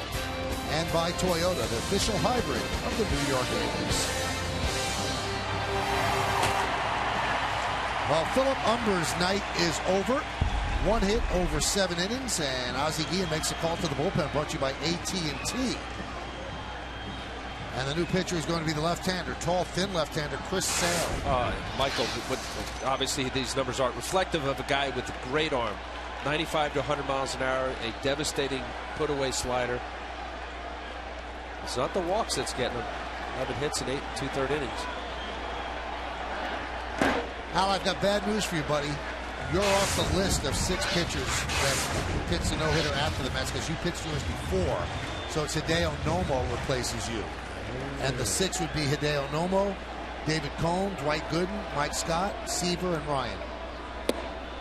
So you pitched it the first time with the Marlins, not the second time after the Mets. Right. Day. So I might be the only one that did it before going to the Mets. I'm not sure. There's Sergio Santos getting ready. Posada grounds one to Morel. And there's one out.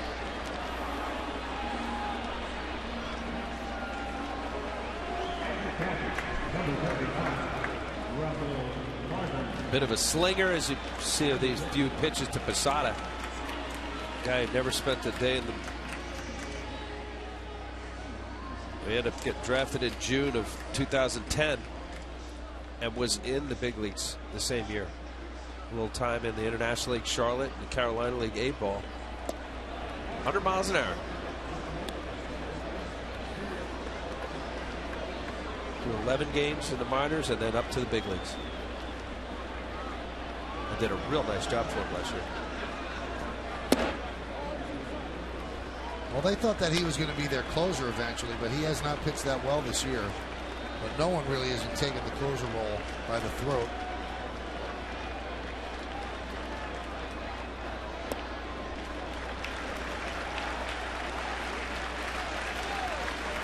Well, 22 years old, young kid, #1 pick out of Florida Gulf Coast University. White Sox have blown 6 saves, the most in the American League.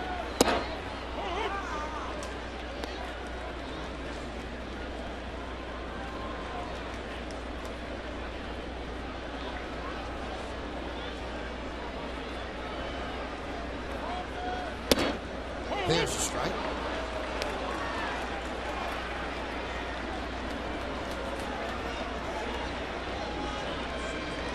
Andrew Jones on deck to pinch hit for Brett Gardner.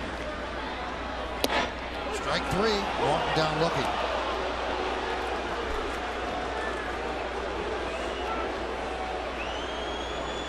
Well, he goes 3-0 count, but gets a 3-0 fastball over and then just cannot pull the trigger. 94 mile an hour.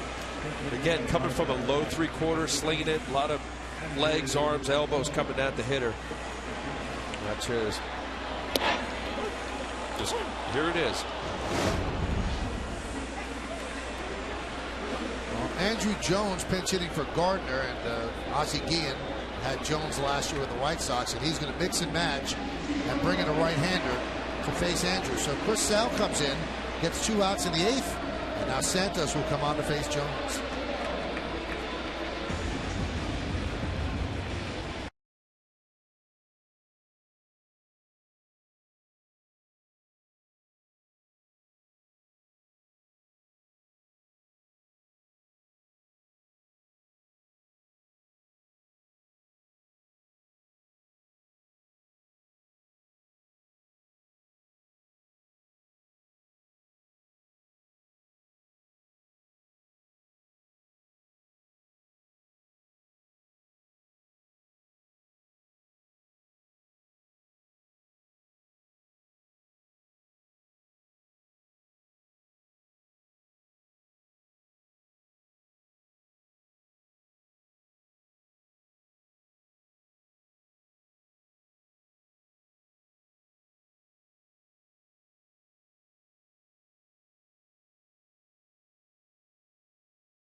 Jack Curry back in the studio for the WB Mason postgame. Get a breakdown of this first game against Chicago and highlights from around the major leagues. Plus, Kim Jones talks to the team from the clubhouse. It's all coming up on the postgame, and it's only on Yes. Well, Joe Girardi is going to use 3 players with 1 move. Brought in Andrew Jones to pinch hit for Gardner. Ozzie Guillen then counters by bringing the right-hander Santos. Now Girardi has Eric Chavez on the bench. He sends him up to pinch hit for Jones. And then playing left field, he's going to have to be Eduardo Nunez. So he's going to use 3 players for this 1 move.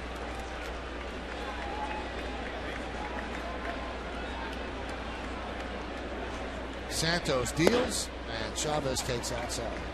Well, you're playing the righty-lefty matchup, of course. Santos, part of this bullpen. Very good so far. 9 2/3 innings and 13 strikeouts. Could emerge as the closer.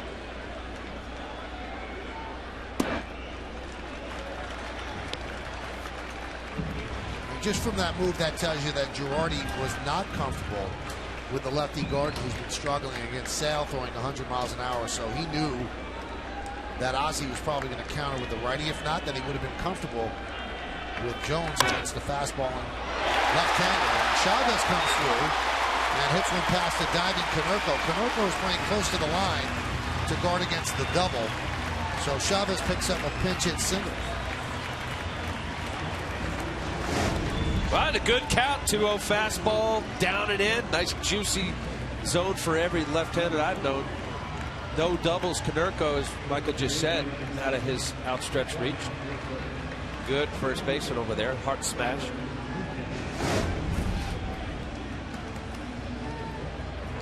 So now Eduardo Nunez will pinch run and take over in left field.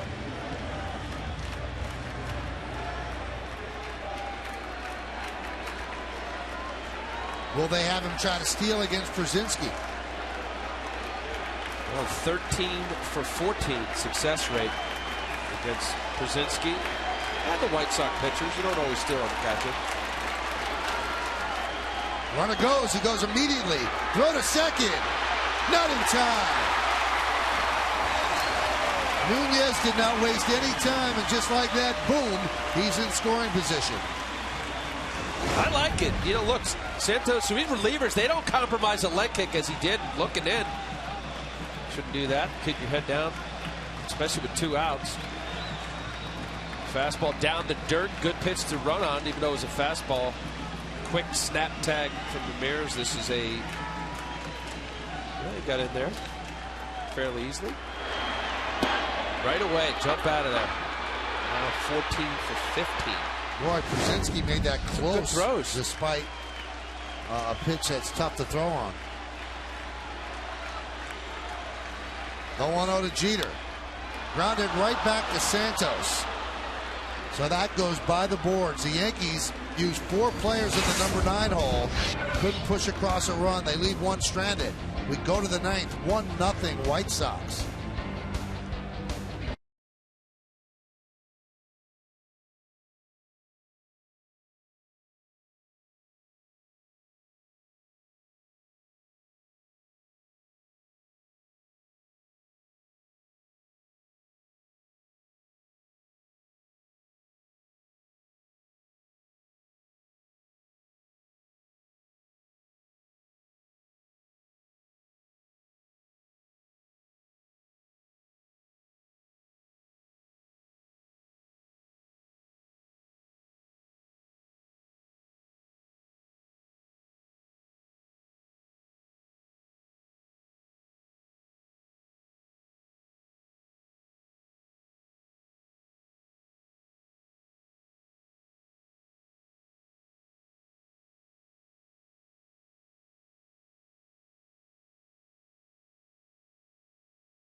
Sox starting at 6 without a batting practice today, and then the Tri-State Ford pregame.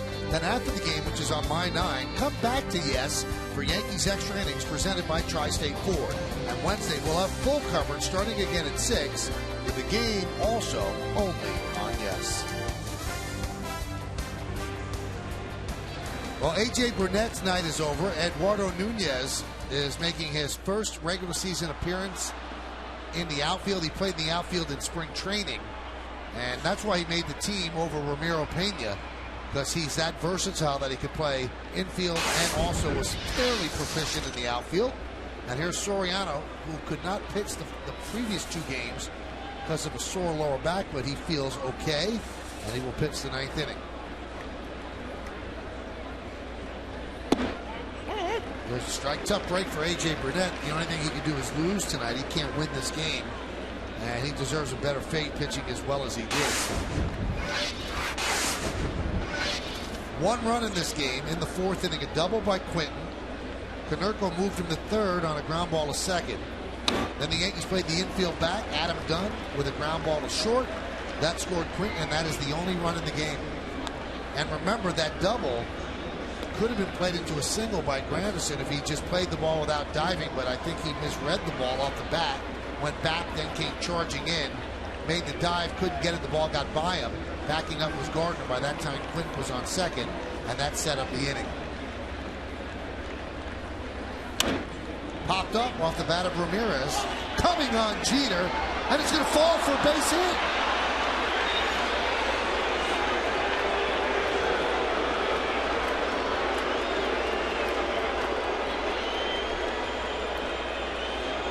Jeter's playing back on the lip of the outfield grass, and it was a short pop-up, and Soriano never went for it. He just gave way, thought the infielders would get there, and they couldn't get there. Well, let me say this, Michael. When you get an infield pop-up, the pitchers are taught to let your infielders field the ball. But in this case, if this doesn't have much hang time, Soriano sees this as a ball that has a lot more hang time than it did. You don't give up that quickly. Yes, you're taught, let your infielders, they get paid to field. That was a long way, didn't have enough hang time. I don't know whether it didn't look like Derek got a bad jump at any stretch. Just didn't have enough air under it. And there's a strike to Carlos Quinton.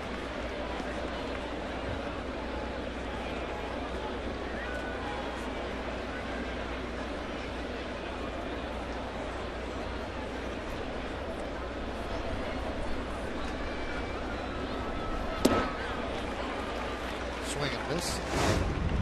Well, let's see here. Okay, so they're playing back. He's coming in. Maybe a slight hesitation, just not enough. You don't give up that quickly on an infield pop-up. Derek certainly running as fast as he could to get to it. Couldn't get to it.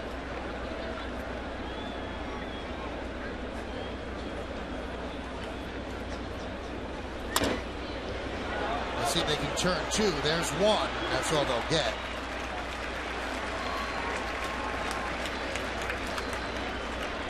Now, Al, let me defend Soriano here. That ball was behind the mound. He delivers the pitch. He comes down the front of the mound. In order for him to get to that ball, he'd have to go up the front of the mound and then down the back of the mound. I don't know if he'd be able to get there. Listen, it's not an easy play, and I hear you, because my general rule of thumb was when I pitched, I would get out of the way. But there are certain balls, and this may have been one of them, where off the bat, you think it's got plenty of height. You see the slight hesitation on Derek's part. Ball, 3 or 4 feet behind the mound. I know. You know what? You see little pop-ups. I think it's just one of those perfectly placed pop-ups. Here's Konerko. 0 for 2 with a walk. Brent Lillibridge is pinch running for Carlos Quinton.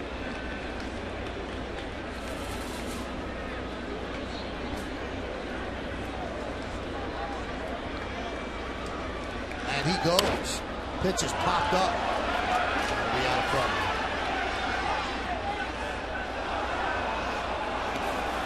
Now, I don't know if a Yankee may believe the throw was coming from the catcher, but Lillibridge did slide into second base on that pop-up. Sometimes infielders will do that when it's popped up in play.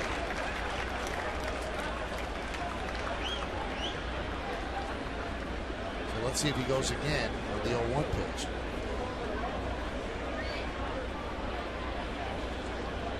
Two stolen bases, caught twice.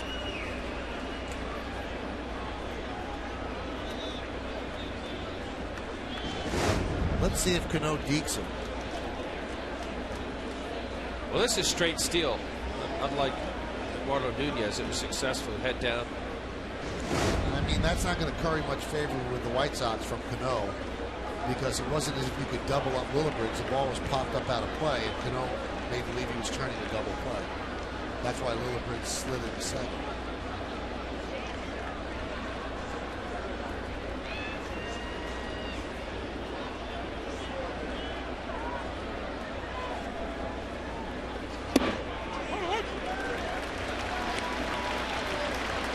Soriano throws enough sliders, gets slider happy, especially to right-hander. See the pitch right there. Konerko could not pull the trigger. 92-mile-an-hour fastball. He's got 2 or 3 different angles from his breaking ball. Slider. 3, slider. And it goes. Throw to second. Konerko could not hold on to the ball. Willibridge slid right into the glove, and the ball was dislodged. So a stolen base for Willibridge. Good jump, Willibridge, obviously a runner. Let's see what kind of a little one-hopper. How much that Cano has it in the glove. Just on the heel of it. It's been a heck of a play.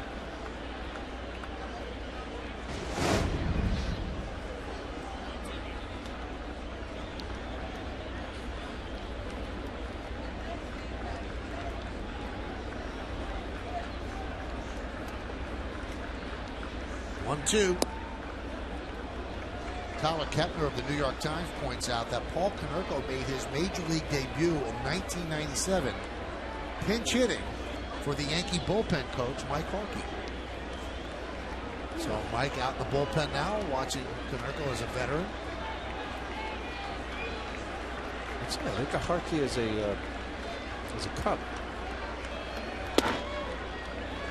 Well, Dodgers, Angels. Konerko started with the Dodgers. Yeah. I think of Harkey more as a Cub. Yeah. Teammate of Joe Girardi, first rounder, UCLA.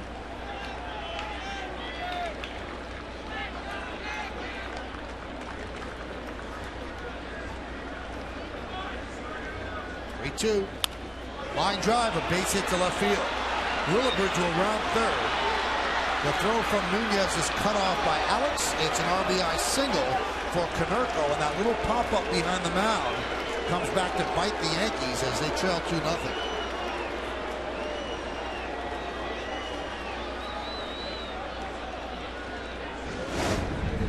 Well, not only the little pop-up, the stolen base, and now slider from a very good hitter. Konerko gets this pitch running away from him, able to hook it for his 17th RBI in front of Nunez. Good speed from Willibridge, easily getting home. So now it's 2-0. And here's Adam Dunn. Count 1-0. Good numbers against Soriano. 3 for 6. 1 of the 3 a home run.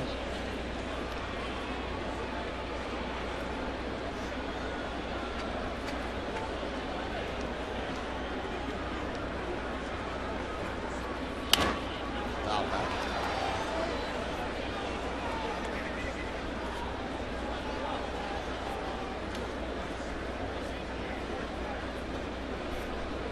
Big insurance run for the White Sox with the state of the White Sox bullpen. Nobody warming up right now. Looks like maybe Sergio Santos would get the closing role here with Granderson leading off. Foul back.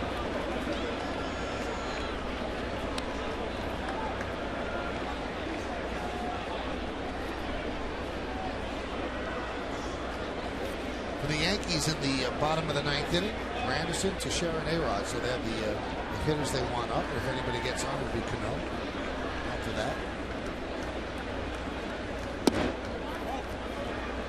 Count 2-2.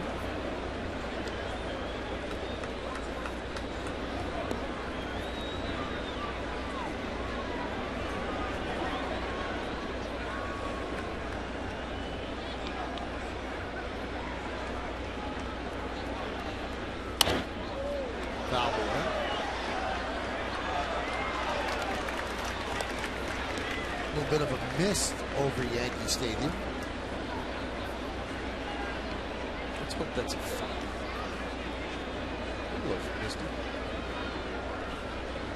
Wind kicking up.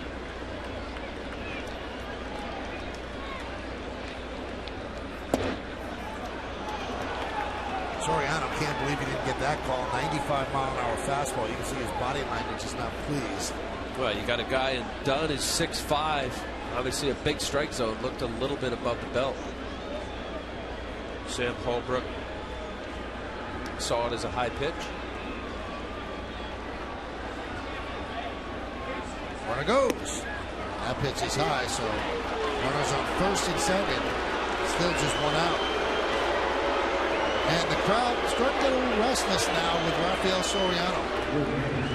Soriano's so dominant last year as a closer for the Tampa Bay Rays, and he has certainly shown signs of that, but he's still adapting to this role of not being the closer, and he knew that coming in when he signed the deal.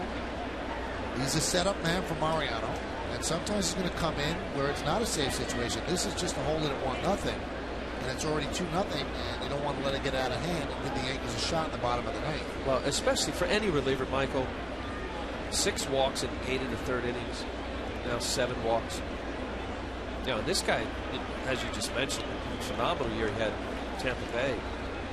He was a strike thrower, and he is a strike thrower.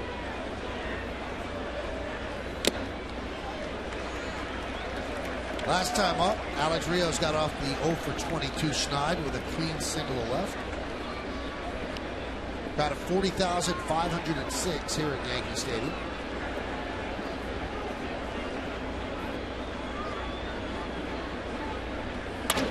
Ground ball up the middle. Jeter flips the Cano one. On to first. It's a double play. So they got what they needed. 6, 4, 3. Last licks coming up for the Yankees.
That's the Joe Girardi Show as the skipper breaks down the catchers throughout the Yankee system and previews this weekend's Blue Jays series. The Joe Girardi Show tonight after the postgame. And catch an all-new episode Sunday at 5, only on Yes.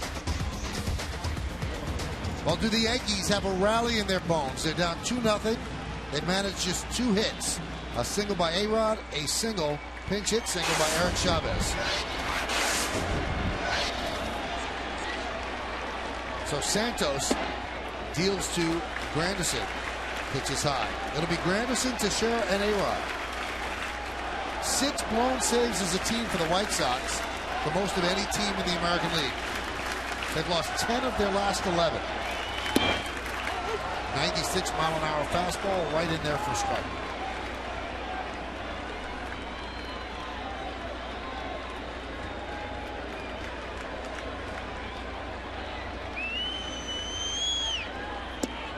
Inside. Well, the scouting report held up on the White Sox offensively. They didn't do much. They did break a string of 23 straight innings without scoring, but they certainly did not pound A.J. Burnett. And got just 1 run off him and 1 run off Soriano. Line drive down the right field line. It's a base hit. Lillibridge gets the ball in. A leadoff single for Granderson. And when you're a team that has blown leads, now this 9th inning becomes a case of you looking over your shoulder and wondering what can go wrong. And also, too, for Ozzie Guillen, because of these blown leads, Sergio Santos has got an opportunity here. Obviously, when you know that your team's been struggling, you haven't been winning, the offense hasn't been doing much. Good start here in the 9th. That extends Granderson's hit streak to 9 straight with that single here in the 9th. And the pitch to Teixeira is outside.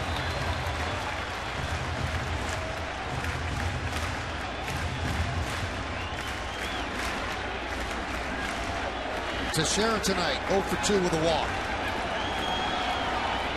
6 home runs on the season. And the pitch outside, 2-0. The crowd has had very little to cheer about other than the fine pitching by A.J. Burnett.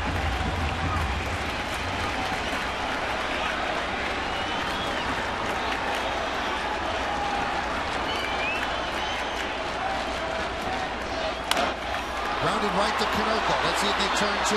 There's 1. Out to the pitcher covering. A 3-6-1 double play.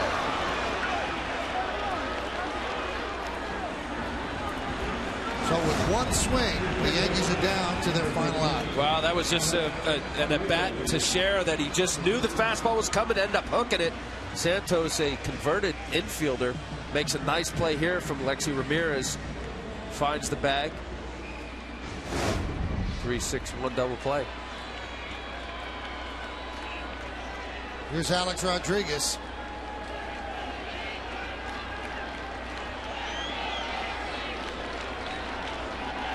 Alex broke up the no-hitter with a single up the middle in the 7th inning. No-hitter by Philip Umber. He carried it 1 out into the 7th. Holbrook called that a strike.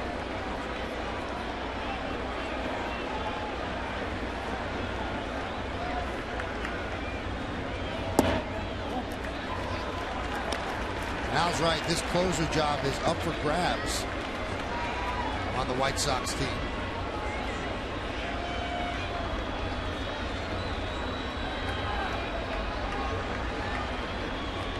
The 1-1. Popped up. Konerko near the Yankee dugout, but it's on the roof.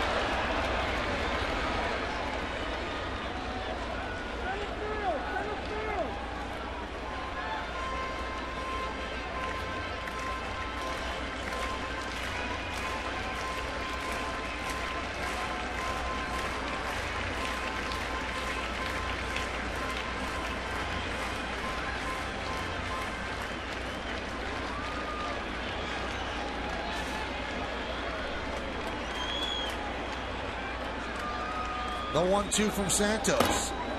Swung on and missed. And A.J. Przinsky trying to get the ball. Now gets an angle, fires to first, and that's the ball game as the White Sox win this one 2-0. In the 9th inning, no runs a hit, no errors, and because of the double play, nobody left. And stick around for the postgame show to find out who's today's Chevy player of the game. The Yankees waste a fine pitching performance by A.J. Burnett. They couldn't muster anything offensively against 3 White Sox pitchers. We'll come back to wrap it up and the postgame after that.